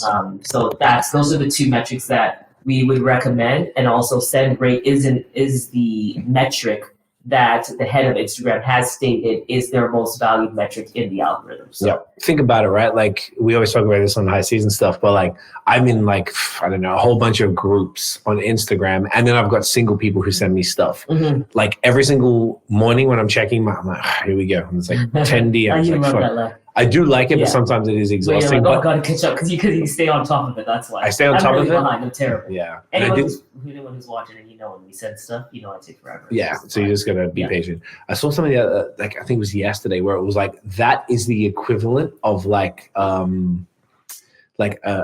someone sending you a meme or something that they thought of you was. Did they say it was the equivalent of a crow giving you a shiny thing, or back in the day, a friend, it's just it means someone thought of you. I forgot what whatever the example was. It was so perfect, and I meant to tell you because that's why I take the time. So people have thought about me. I'm like, oh, they think I want this. Sometimes they're like, what the fuck are you thinking? But I would say 9 times out of 10, I'm like, you nailed it. That is sweet when you think of it that way. Yeah, right. Yeah. I forgot what it was. I had a better example of it. But yeah, so all of those things are people sharing. They're sending that piece of content to somebody else to be like, you need to see this. So if someone's doing that for one of your pieces of content, you're a brewery owner or marketing person, then you're like, that means the piece of content you've put out is so engaging or so important. Like maybe it's a new beer and you're like, you send it to you got a group with all your beer mates. You're like, look, fucking these guys just released this new beer. We need to get it. Can you go and get that for it? Yeah, stuff like that. Like that's indicative of an engaging post, and then they're going to continue to suggest it and share it with more people. Yeah. As far as the algorithm Which only helps you, putting it out. because not only is the algorithm going to put you out more, but they're also sending to their friends, which means they're doing sales for you as well, right? Like, Exactly. that nothing beats word of mouth ever. Never. We all know that. So it's in your best interest to create the most shareable posts, even if it's people sharing it to the stories. Like I've been trying lately, because I know if I share funny things to my stories, there's more eyeballs on everything. And then if I can like put something that I care about in between, then you do it. I know for high season, it's a bit different process, I guess. For high season, we're a bit more intense with it. You don't always have to do that. But yes, I was looking to get more a quick example of like how important those shares and sends are. Yeah. Another thing that's really important is stories. Yeah.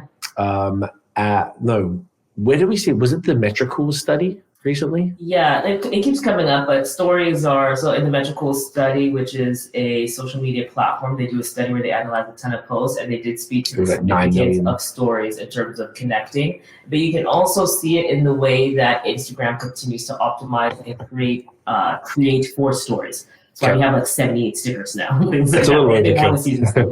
One to hack, this could change. But right now, the stories that are getting the most views are the ones using the Add Yours template. So hopping onto the Add Yours sticker or template. So just want to put that out there, which means like someone's created a template. It might have 1,000+ views on the template, and everyone's adding their own version of what that looks like for them. And that is performing really, really well in terms of getting more eyeballs, because Instagram's pushing the stories. It's actually similar to what they've done this a few times. We're like, Pride, they had like a Pride sticker, and then like if you use the Pride sticker, you were reaching a ton more people.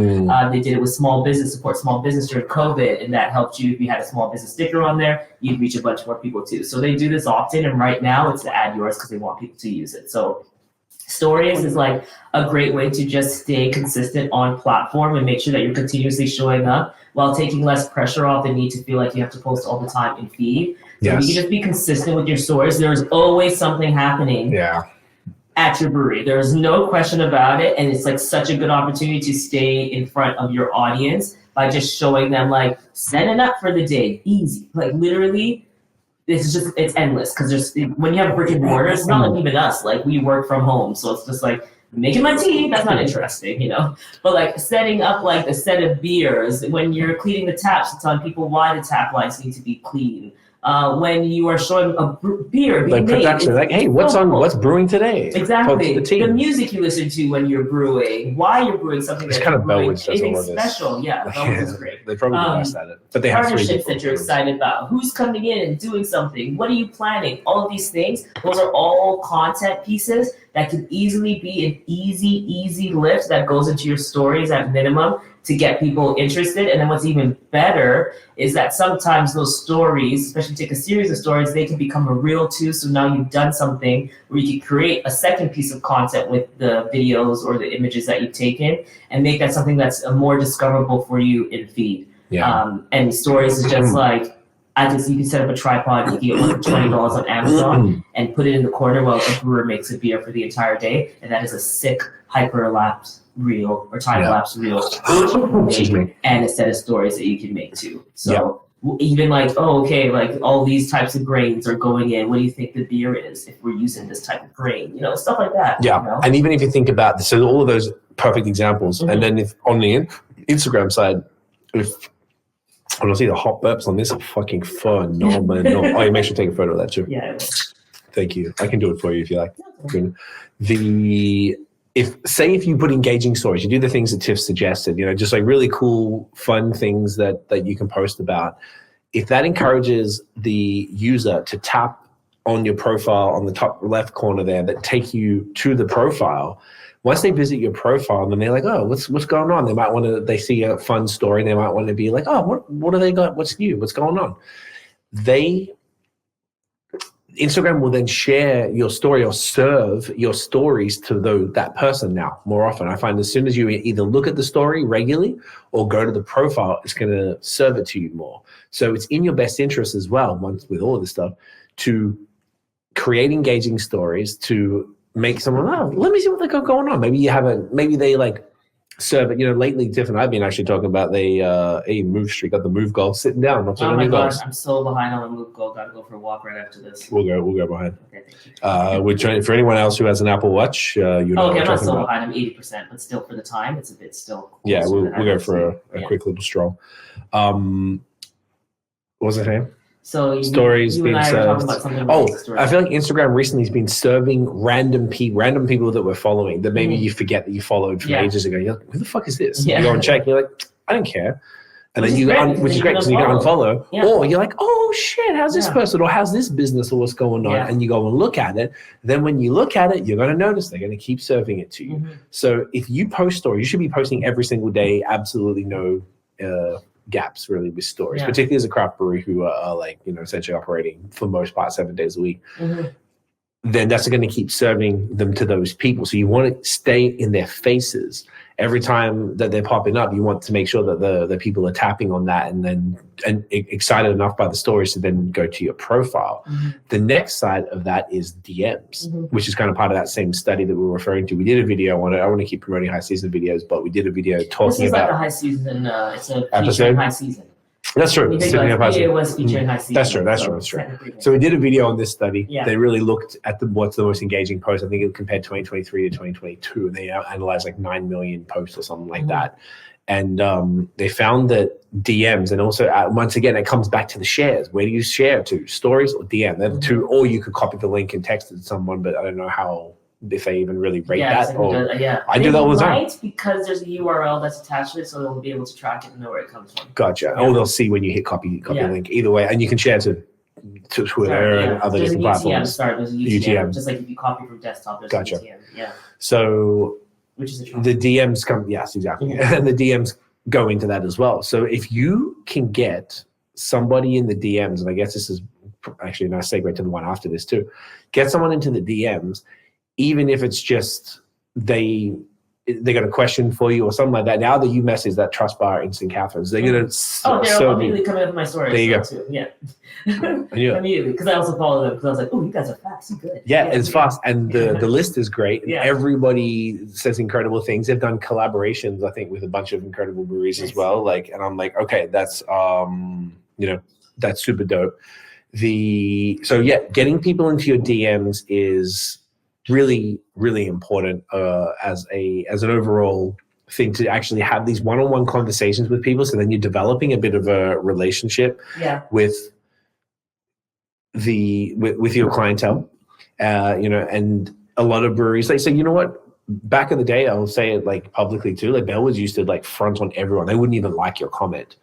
Like they just didn't do it. And I think they changed their strategy because they realized it's important. Now they're great. Mm-hmm. And I think that they did it on purpose. It was kind of like, for people who remember, like The Weeknd when he came out, it was just that mystery thing. Or like, I don't think they were being too cool. I think it was like, you just like, you know what, let's just not engage with anybody else. Let's not follow anyone, do all that stuff. And then in the new world, that shit doesn't work anymore. Mm-hmm. So like, now they're fantastic. They respond to every comment. They like, and they reshare the story sometimes. Like they've changed their strategy, and I always thought that was cool to see because it was always like, oh man, I was like, whoa, I got a like from BrewHeads. Particularly after the change, I bet that was people who'd been sharing their beers for years on social were like, oh wow, like this is awesome. There's also a chance Luke was posting ghosting because he's just like, let me get this. That's why I'm saying I don't account any negativity. When we think about those back in the day, clearly he was taking the photos on the floor. Well, Carmen said to us that was because she was on vacay. But to us, we told her that when you did this. Because she's been there forever. She's been there. She was there for 12 years, I think she said. So Carmen would be great to interview, but I think she left beer. She left beer, but she would still know about. Mm-hmm. She would still talk about it. Yeah. But anyway, whatever their reasoning for it was, the change was impactful because now they were engaging with everything and responding more. And I was like, oh, this is fantastic. So it was like getting people in, because then they probably realize, get you into the DM. If we post them, hey, thanks so much, hope you enjoyed it. And then maybe, whatever, you respond again, oh, it was amazing. Hey, I will be ordering again soon. Now, BrewHeads are never getting out. I know we're talking about them so much and we're not even drinking them here, but they're just such a great example of social. And then they're forever in my stories. Mm-hmm. They always come up in my feed. I see everything they do all the time. Mm-hmm. And it was, I think, probably historically engaging with them, but also the way now that they're doing that. Yeah. So getting into, I don't know if you have anything to add on the DMs in general before we get They're just into important. So if you can if you can have conversations, it's just really making sure you're staying on top of it because it's a meaningful interaction that Instagram weighs very heavily. Can you imagine if I just went and wrote this again after I just bought it? Fucking Christ. So yeah, it's an interaction that is very valued in the algorithm. So don't be shy to invite people into your DMs. Don't be shy. Another DM you if you have any Talk questions. to people, build those, but even like, fuck the algorithm, just be like, build real relationships with real people in your real community, because that's what this is. Even if like you're in Toronto and the person buying from you is in Thunder Bay, like they're excited about you because you ship up there because Ontario let you do it, which is amazing. So it doesn't matter where they are, or if they could live down the street and that they know that they can talk to you because they, you know, if they're a regular, they're going to probably know the bartender or the server. But whoever's behind the social should know them. And I've made so many relationships, hundreds over the years, all through DMs on Instagram. And it feels good when you're talking to a business and they're available for you. Shout out Butcher, J. Waldron Butchers. Yeah, here in Hamilton. On point on social. So on point. Like literally just because I was like drinking and looking through the menu, the fridge. And then I like at 12 and like probably almost 1 o'clock, I was just like, hey, can I pick up 3 pounds of chicken at 1 a.m.? Can I pick up 3 pounds of, like chicken thighs and whatever the order is? Did he get back to you last night? And he got back to me in the morning. Okay. So it's not 1 a.m. I would never expect that. But like, dude, that's how just on point, which means like somewhere in his routine, he probably wakes up and looks at the DMs on social. And then I go there. And he calls you by your name. It's like, hey, Tiff has it. It's Tiffany in the corner. Like, this is where it is. Like, that service is like, you want to talk about loyalty, loyal to them 100% forever. To the point you're shouting them out on a podcast. Yeah, I'm shouting them out just because like it's just like that's the relationship that they're cultivating with their clients, and they're using it, or customers, and they're using it through social. They're able to do this through social, and it works. So yeah, I think it couldn't be expressed enough how much in the end in all of this, when we are, and I think that's a good point too, is like on the algorithm side, that's all important. But it's always going to be like community building and using the platform to stay social and be social, and not just be like a voice box or like just a big promo. Yeah. It's not about just showing your own content. It's actually like creating this environment. That's why when we're talking about the content pillars, like local, I think the breweries that do really well really showcase how they're like tapped into community, which just makes you want to support them more. Yeah, honestly, it's a beautiful thing. Yeah. So how can you get more people into the DM? So obviously people are going to DM breweries all the time. Hey, when's this beer coming out? Or how can I get it? Or do you ship here? Or blah, blah, blah, right? There's going to be that. But there's a tool, and we're saying this once again, you're right, it's High Season Podcast. Yeah. There's a tool that has changed the game for us. And this next sort of thing we're going to talk about is AI tools. Mm-hmm. So 2024, fucking AI is everywhere. If anyone's read The Singularity by Ray Kurzweil, it's right on track. It's on track. He actually, I saw him on a pod with him recently, and he was talking about that. So there's an automation tool called ManyChat that we've been using for close to about a year. Yeah. Absolutely. Like to the point, it's ridiculous. Like I'm scrolling down our engagement and just keep scrolling on High Season. We used to maybe get 10 comments on the thing if we're lucky. Yeah. And then now it's just nonstop. It's nonstop. Yeah. And basically what this is it's it's an automation. It's a chat bot. It's a chat bot. Yeah. Maybe you can explain it. Okay, I was like, you do them too. But it's a chatbot. It's an automation tool, and basically what it does is like you create content, and in your caption you would have a keyword, and that keyword triggers an automation through responses. So I know we're talking about, so it's like, but you create it. So you say like, for example, if you had a menu of the week, that you always want, and you want to easily be able to DM that to people, DM them the link to it, or DM the link to purchase beers online, you would say like, hey, comment, I'm trying to put a thing, like, what do they have? Comment fake news. Yeah, let's say that. Okay, for this beer. So comment fake news, and we'll send you the link to the online order. Automatically, that bot, but you wrote the text, so you would write like, hey, heard you're interested in learning about fake news. I heard you're down for the fake news. Before you get that, here's the link. Before you even get to that, you can make an automated comment response. Yes, you can also make an automated comment response. What that's doing is giving you more engagement on your posts as well. So you can just go to any High Season post, go to the BAOS podcast post. You'll see it in action there.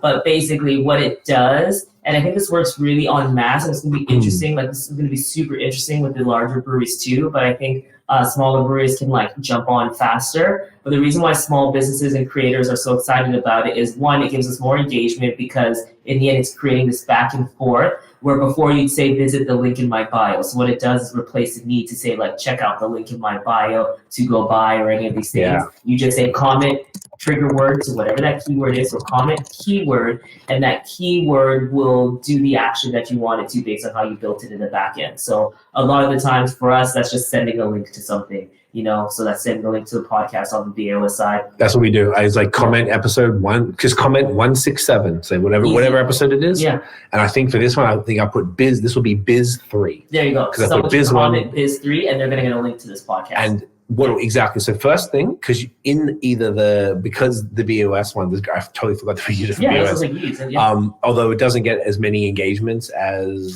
I see a lot of way free it's different educational content, so people are more interested in exactly. that. People might think of this as promo for us. It's promoting the guest, but whatever. Yeah. You can say it in your content or in the caption. So in the BOS caption, because the content that we post is obviously a snippet from the podcast, then you say comment biz 3. And maybe this is our clip, I don't know. And then people will comment biz 3 and you can set up an automated response. That's one comment from the person that you've asked for engagement from. Then you set up comments. I usually set up 3 to 4 different responses. Hey, no worries, check your DMs, or like got some business in that inbox, or something like kind of funny or silly, or depending. I rewrite them, but I write them really quickly. Set that up. Then you can, as Tiff said, you set up the DM. So the DMs, hey, Tiffany joined us on the podcast to talk about social media. Hit the link below to watch it. And then you set up the link, and then you put the bit.ly link. So you can also use that. We use bit.ly for the link shortener, so you can track how many clicks and stuff.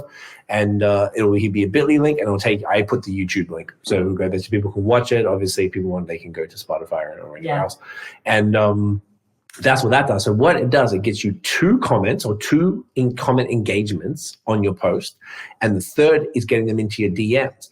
Now, often when they get the DM, they're going to be like, hey, thanks so much. And then you'll be like, no worries, cheers, enjoy, let me know what you think. Yeah. So then there's another level of engagement. Yeah. Even with ManyChat, you can set up multiple levels if you're trying to promote something. Hey, are you looking for, say it's non-alcoholic beer, are you looking to order the sour, the stout, or the Pilsner? And then you tap on that, then it'll give you a link. So you can set up like a tree or like a flow chart, essentially, of a conversation. You should probably put a link to one of our things about it, maybe how to do sales, one of our videos on it, so that way someone can see it in the background, see it in action. I was gonna add link to how to sell. Okay, so I'm putting all this shit in the description. I'm gonna put the link to how to sell online on Instagram. On Instagram, so you can learn how to use it. Then I'm going to add the ManyChat link and the code. So the ManyChat link, we have a link, and you can get a month of the Pro plan for free. The free plan's pretty sweet. I just use the free plan for BOS. You don't need the Pro, but you can try it for free for a month with the code High Season. When you check out, you do that, you get it for free, and you don't have to like pay or nothing. You can. They're very, very good, and I can't express enough. If you're a brewery owner or marketing person at a brewery, I swear to fucking God, like the change that it's genius. It's one of the greatest things that's happened to the High Season Instagram. We have grown so much. Every single time I go and I was gonna say log in, I don't log in, but switch between accounts every day. There's like 8 to 20 followers every single time. It's so crazy how many followers that it gets. Because and how many comments it gets. Like, say if I see another comment where someone has commented something else aside from the trigger word, like I'm always like, where the fuck is it again? Yeah. Like I was doing this the other day. I couldn't believe it. I'm like, this was like yesterday. Awesome. I couldn't believe it. Yeah, that's great. I know it's good, but like I didn't realize it was like that good. Yeah. So I haven't seen a brewery use it. I haven't seen one, and I really think massive one like an Allagash or something. Never seen nothing. I don't think so. I really feel like, and this is why we're doing this podcast, because we talk to companies in all industries. Yeah. And if you're a brewery, and there's a bunch of breweries who are maybe larger, like a larger one, like there's different, like I don't keep harping on Bellwoods and stuff, but that they have a marketing team. There's multiple people. 90% of breweries don't have multiple people in the marketing team. Exactly. But which is fine. It's not as costly. Totally. So I'm trying to sort of this is a fantastic example that we're trying to show y'all of a way that you can get ahead without having 3 full-time employees working on this shit type of thing. if that's not where you're at, then this is a way to really get some real, genuine traction. And then coming back to the point, even we were saying with the stories, if you get them in your DMs via ManyChat, because that's what this does, it gives them a link instead of, it removes friction. Because if you're like, they're on your post and you're like, watch episode blah, blah, blah, by clicking the link in the bio, you're like, well, I'm on this post and I'm going to watch it on my phone right now. I want to watch it later. But if you're like, comment this and you're like, okay, 167, and then you go, oh, boom, oh shit, and it'll come up as you're looking, it'll come up, the notification will come up.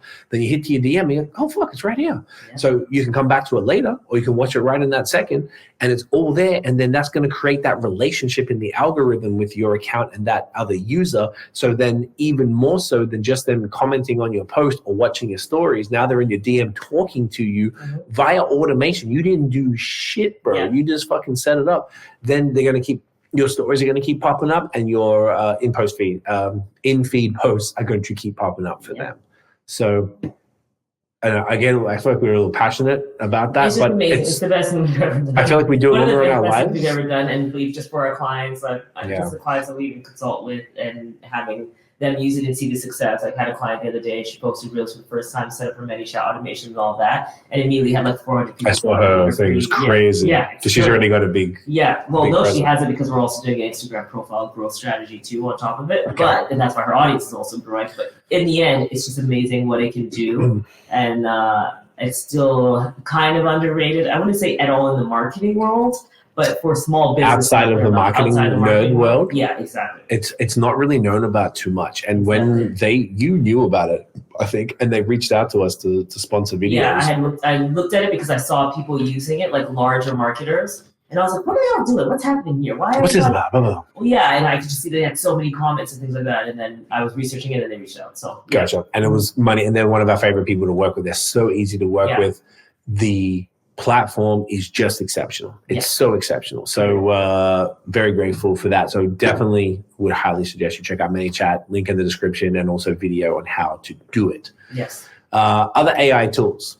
I'm gonna go party as research Barry. I can talk about. Can you talk about maybe the content creators? Sure. So there's certain things in here you can do. So when we're talking about automation in terms of engagement, ManyChat's great for that. Then another example, Canva has a lot of, they've really highly increased their automation capabilities. They just did a Canva Creates conference, so definitely recommend checking that out. But like, you can literally give them prompts and they can make images for you. They can make graphics for you. You can bulk create, so bulk or batch asset creation to make things easier for you. That's especially great for stories when we're talking about things like menu items, things like that you might, or weekly drops. Releases that you want to promote. Canva's really great for that and has a lot of AI to help in that area too. And then when we were even talking about, so couldn't recommend them enough, another AI tool we use is called Submagic. We use it for all our captions on our videos on BAOS and on High Season as well. And they have like just a really good AI grabber of like making sure that, so if you're posting reels and anyone's talking to them, gotta have captions. Over 50% of people watch videos without audio on. So if you do have something that's like you're talking and someone can't hear, they're going to scroll by. So if they're on a bus and don't have their headphones in, if they're at work, something like that, then it's like you miss the opportunity. And when they scroll by, it tells the algorithm that content is interesting, which hurts you. So you don't want that. So Submagic, Canva, two really great tools. And Submagic we also log in as well. Yeah. I'll add that to the description. And then content, when we're talking about like content pillars and social strategies and all the things that we're saying to, even if I'm like, what? Where am I supposed to start with content pillars? What am I going to do?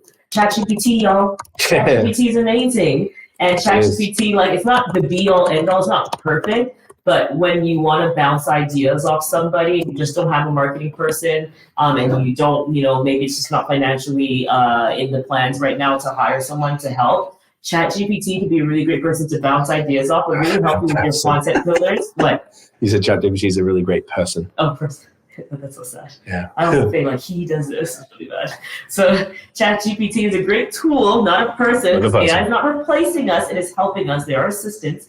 So ChatGPT is a great resource or tool to help you come up with things like content pillars, or to help you refine your social strategy, to help you come up with captions, but don't use it specifically only for the caption. You should edit it still because it sounds like a robot still. In our opinion, doesn't matter how much you prime it, still sounds like a robot. And we have to be humans. We can't be just doing all AI stuff, right? Like you should come through in when you're messaging, or sorry, when you're writing captions and things like that. That's very important for it to still feel human, because we're humans having a human experience, making human connections through our products and services. So, but definitely, so Canva, great for design. Submagic, great for editing, helping with edit. Canva's great for editing too.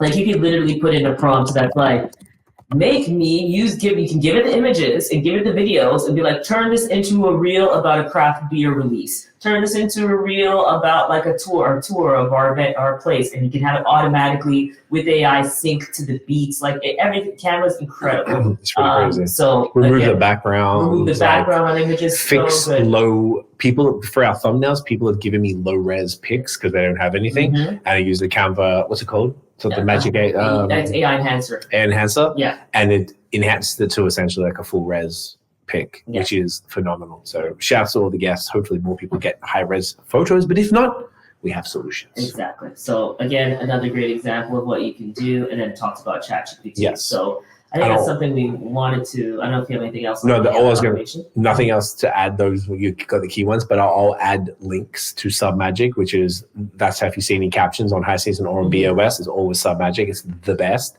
and a Canva link as well. Yeah, cool. Just so you guys have everything all in one place in case you're wondering, you have to go find it. It's just we'll put it on any description. And we have so many free videos on YouTube about all of this stuff. We're just trying to make it like super hyper relevant and condensed for this. Yeah. We have hours and hours and hours of free videos. Yes. And with the goal, in the end, on the High Season things, but really in our whole life, it's like small business over everything. Our goal is to support small businesses, shop local, do all the things, because we got to put money in our economy, in our people, because that's how we'll continue to thrive without even thinking about the government and all the stuff that they need to do. We got to all take care of ourselves. We're very much about like where you live, what you're doing, put money into Canada, put money into local, all that jazz. So in the end, our videos, we're using the fact that we have worked with major businesses like Meta, like Sony, like the NBA, all these brands, taking all the learnings we've had from, at least from the agency just alone, is a decade. 10 years, and bringing that to small businesses, because I feel like we could translate it from brand to small business. And again, small businesses are even in a better benefit than a lot of larger brands, because we're closer on the ground. So as a small business, you're closer on the ground.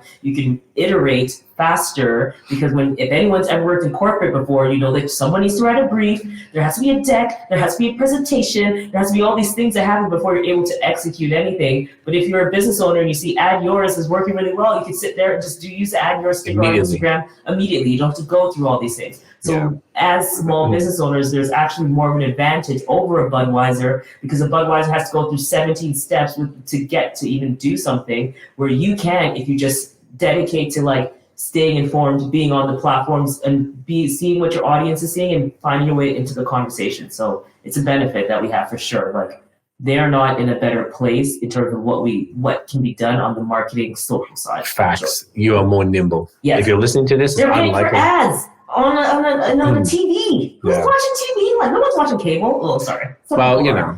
But for the most part, it's like, come on. If you're gonna put effort into something, it's not a TV ad. Okay, it's social. It should be social. It should be organic content. It should be paid content. It should be social, because that's where the audience is. Most of us are using Netflix, Amazon Prime, Crave, whatever we're using. So we're not seeing ads in the same way on a TV, because a lot of us unless you got that cheap Netflix. Unless you have the cheaper Netflix plan. Yes. Doesn't Prime send us ads now? Yes, they do, but it's because we didn't upgrade to whatever they asked for. Well, that's true. Like, whatever. We're not using it enough, so we're going to keep the free plan. Thank you. Yeah, I don't care. But otherwise, other than that, if you're seeing an ad, it's on YouTube, which is a social platform, or you see it on app. Yeah. That's like where the most of us are consuming that. So we are more nimble and can do more things than a larger brand or organization. Facts. So we should take advantage of that. Yep.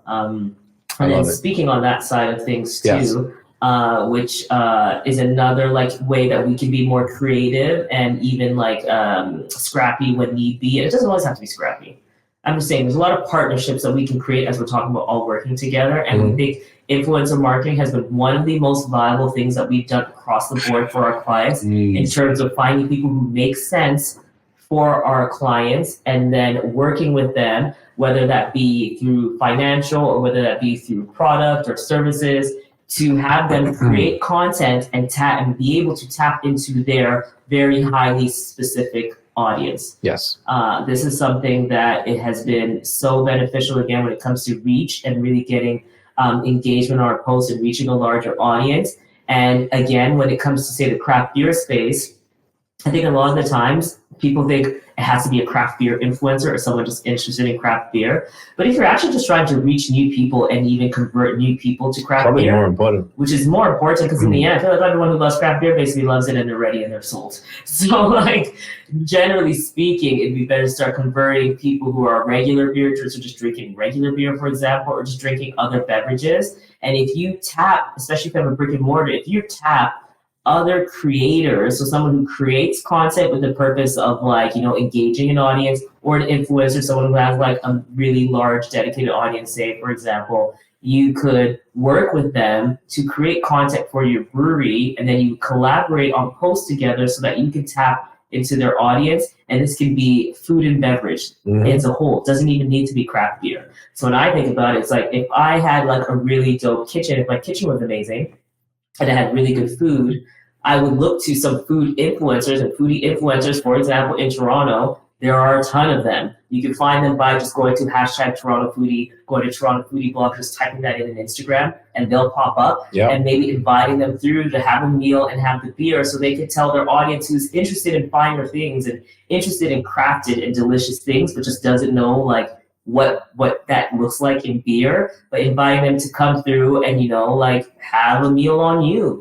That's something that you could do in exchange for a post. That's it.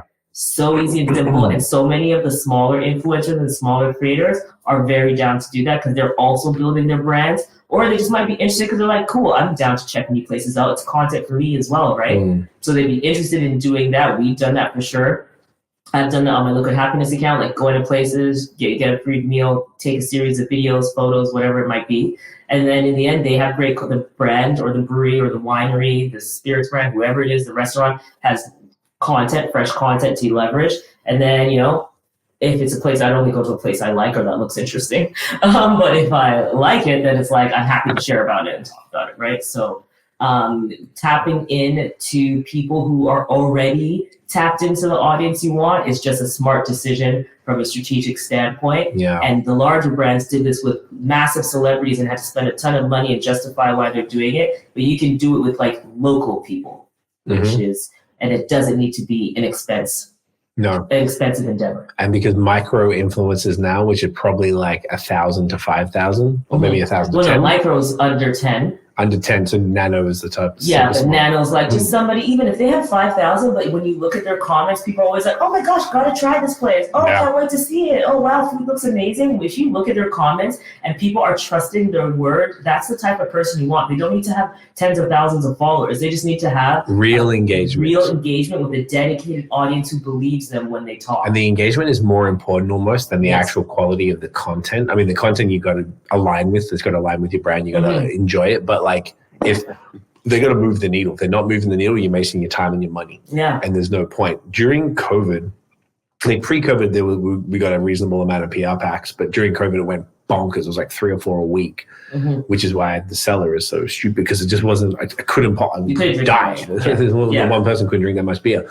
Then it basically dropped off. Literally, like BAOS is the only one who sends PR packs now. And I got one today, and I maybe got one a month ago. Actually, you have other ones in BAOS.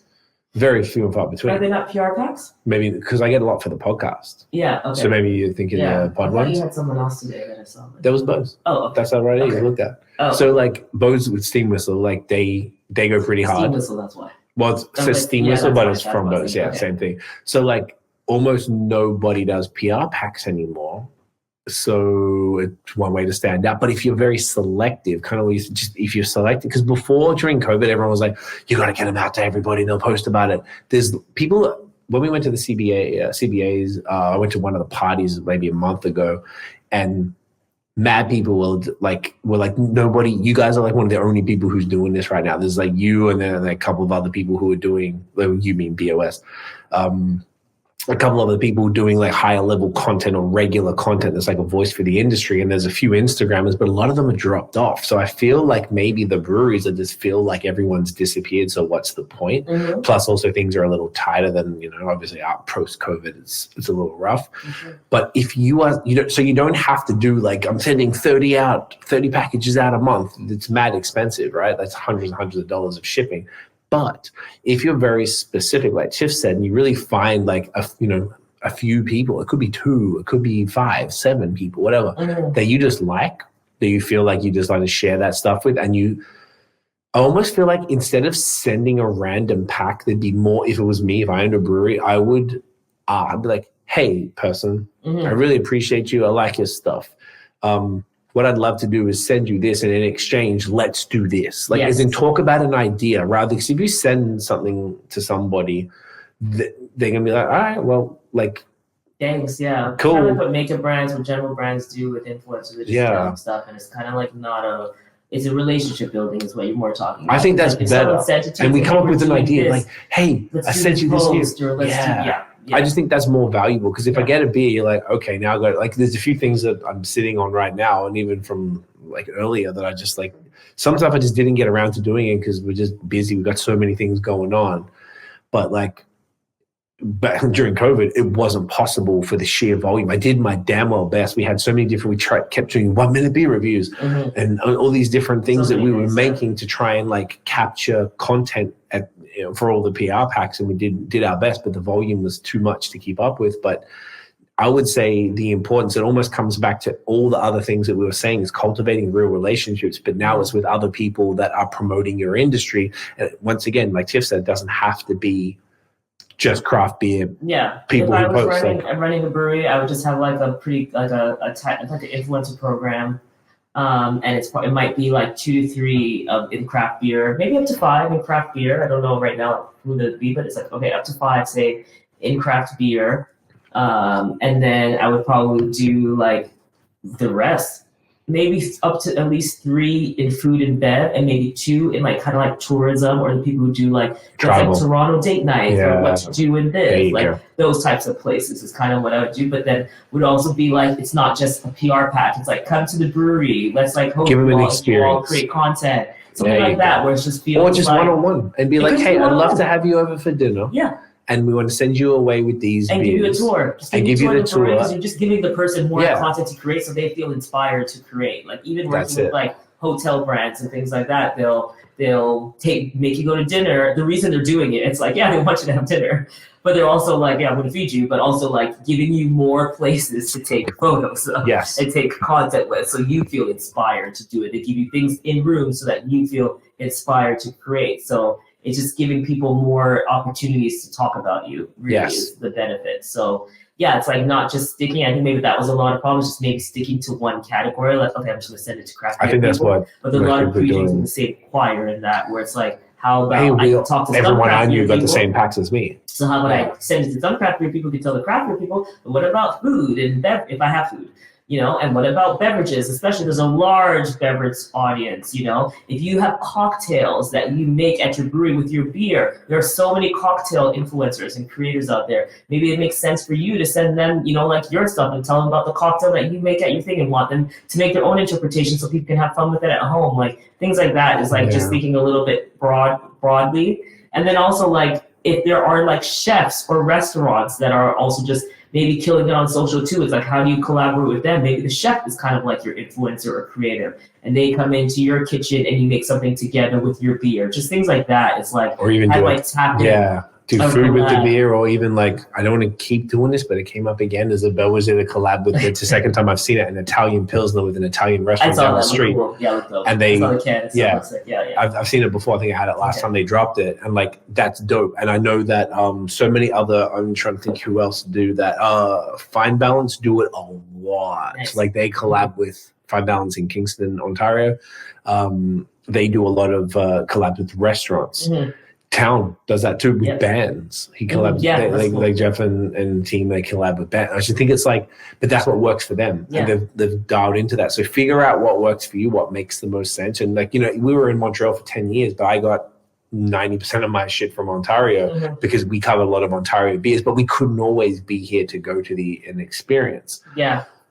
But now that I would say, if it was us, I would probably talk to more local. It is probably good to send some stuff, but have a relationship. If you got some people in Quebec, and Quebec have a huge tourism, say for Prince Edward County, there's some weird connection between Quebec and Prince Edward County.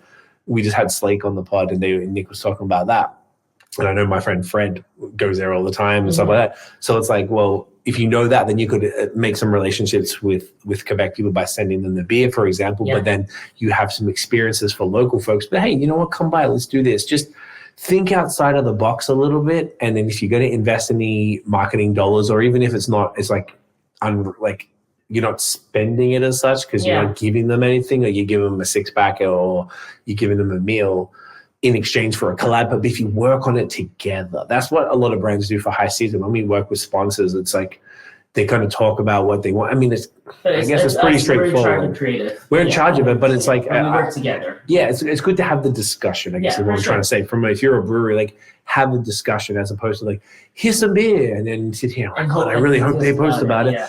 If you talk to them, you definitely get involved. That's all I'm saying is like, and I feel like I would know. I'm not gonna lie, not one person has ever in 9 years of doing BOS has ever been like, hey, here's this, how about we do this? See? Not once. Yeah.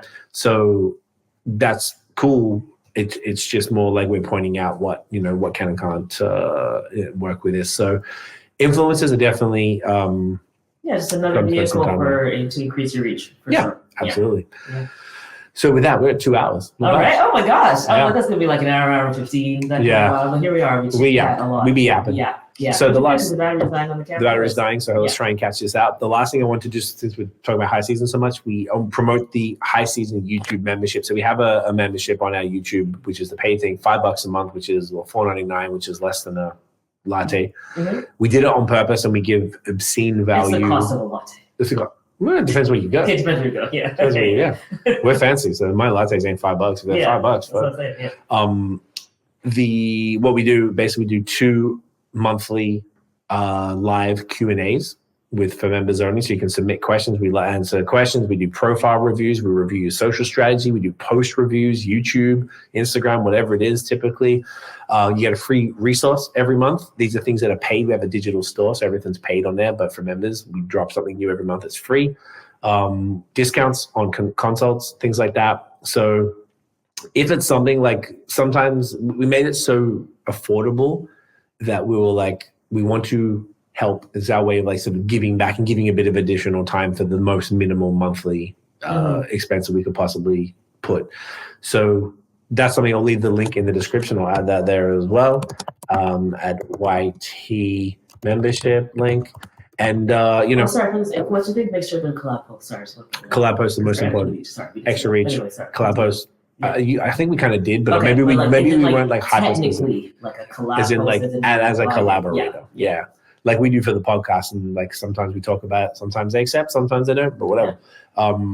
It's better for everybody if they do. Since you're spending the time to take the time, it's 3 hours to yap on the fucking pod, you might as well accept the collab post. But that's the high season membership. If you wanted additional stuff, you could ask questions. We'd love to have some people. I don't think we have anyone from alcohol industry in that. Yeah, I'm not sure because not everyone announces themselves. That's a good point. The ones who turn up anyway. I guess we have a fraction that actually turn up, but they watch it. When you look at the numbers, they'll watch it after the fact. Yeah. But anyway, that was that. We'll leave all the links in the description. So we'll have a whole bunch of different stuff that we talked about. I really hope this was valuable for you, man. Like, this is stuff that is passionate. It's our life, essentially, that we're doing here. Like, the other side of my life is beer, but this is the other stuff that we don't really talk about so much on the pod. Love that we have this business of beer season to talk about this. Tiff and I would continue to do stuff. If there's anything you want us to talk about, even just Tiff and I specifically, or anything else you guys want to see on this season, let us know. Shoot us a DM on Instagram at BOS Podcast, literally anywhere. Love to hear about it. Where can everyone find you where you want them to find you? You can follow me and find me at High Season Co. everywhere. Ooh, I like that. Not even Liquid X Happiness. Yeah, it's fine. It's cool. Guys, thank you for watching and listening. If you enjoyed the episode, smash the thumbs up, hit subscribe below, hit the notification bell so you know when the new drops. Follow us everywhere at BOS Podcast. Share the long form audio. Spotify, Apple Podcasts. We've got the videos up on Spotify. Loving that right now. Legends. We'll see you in the next one. Bye. Get it in ya.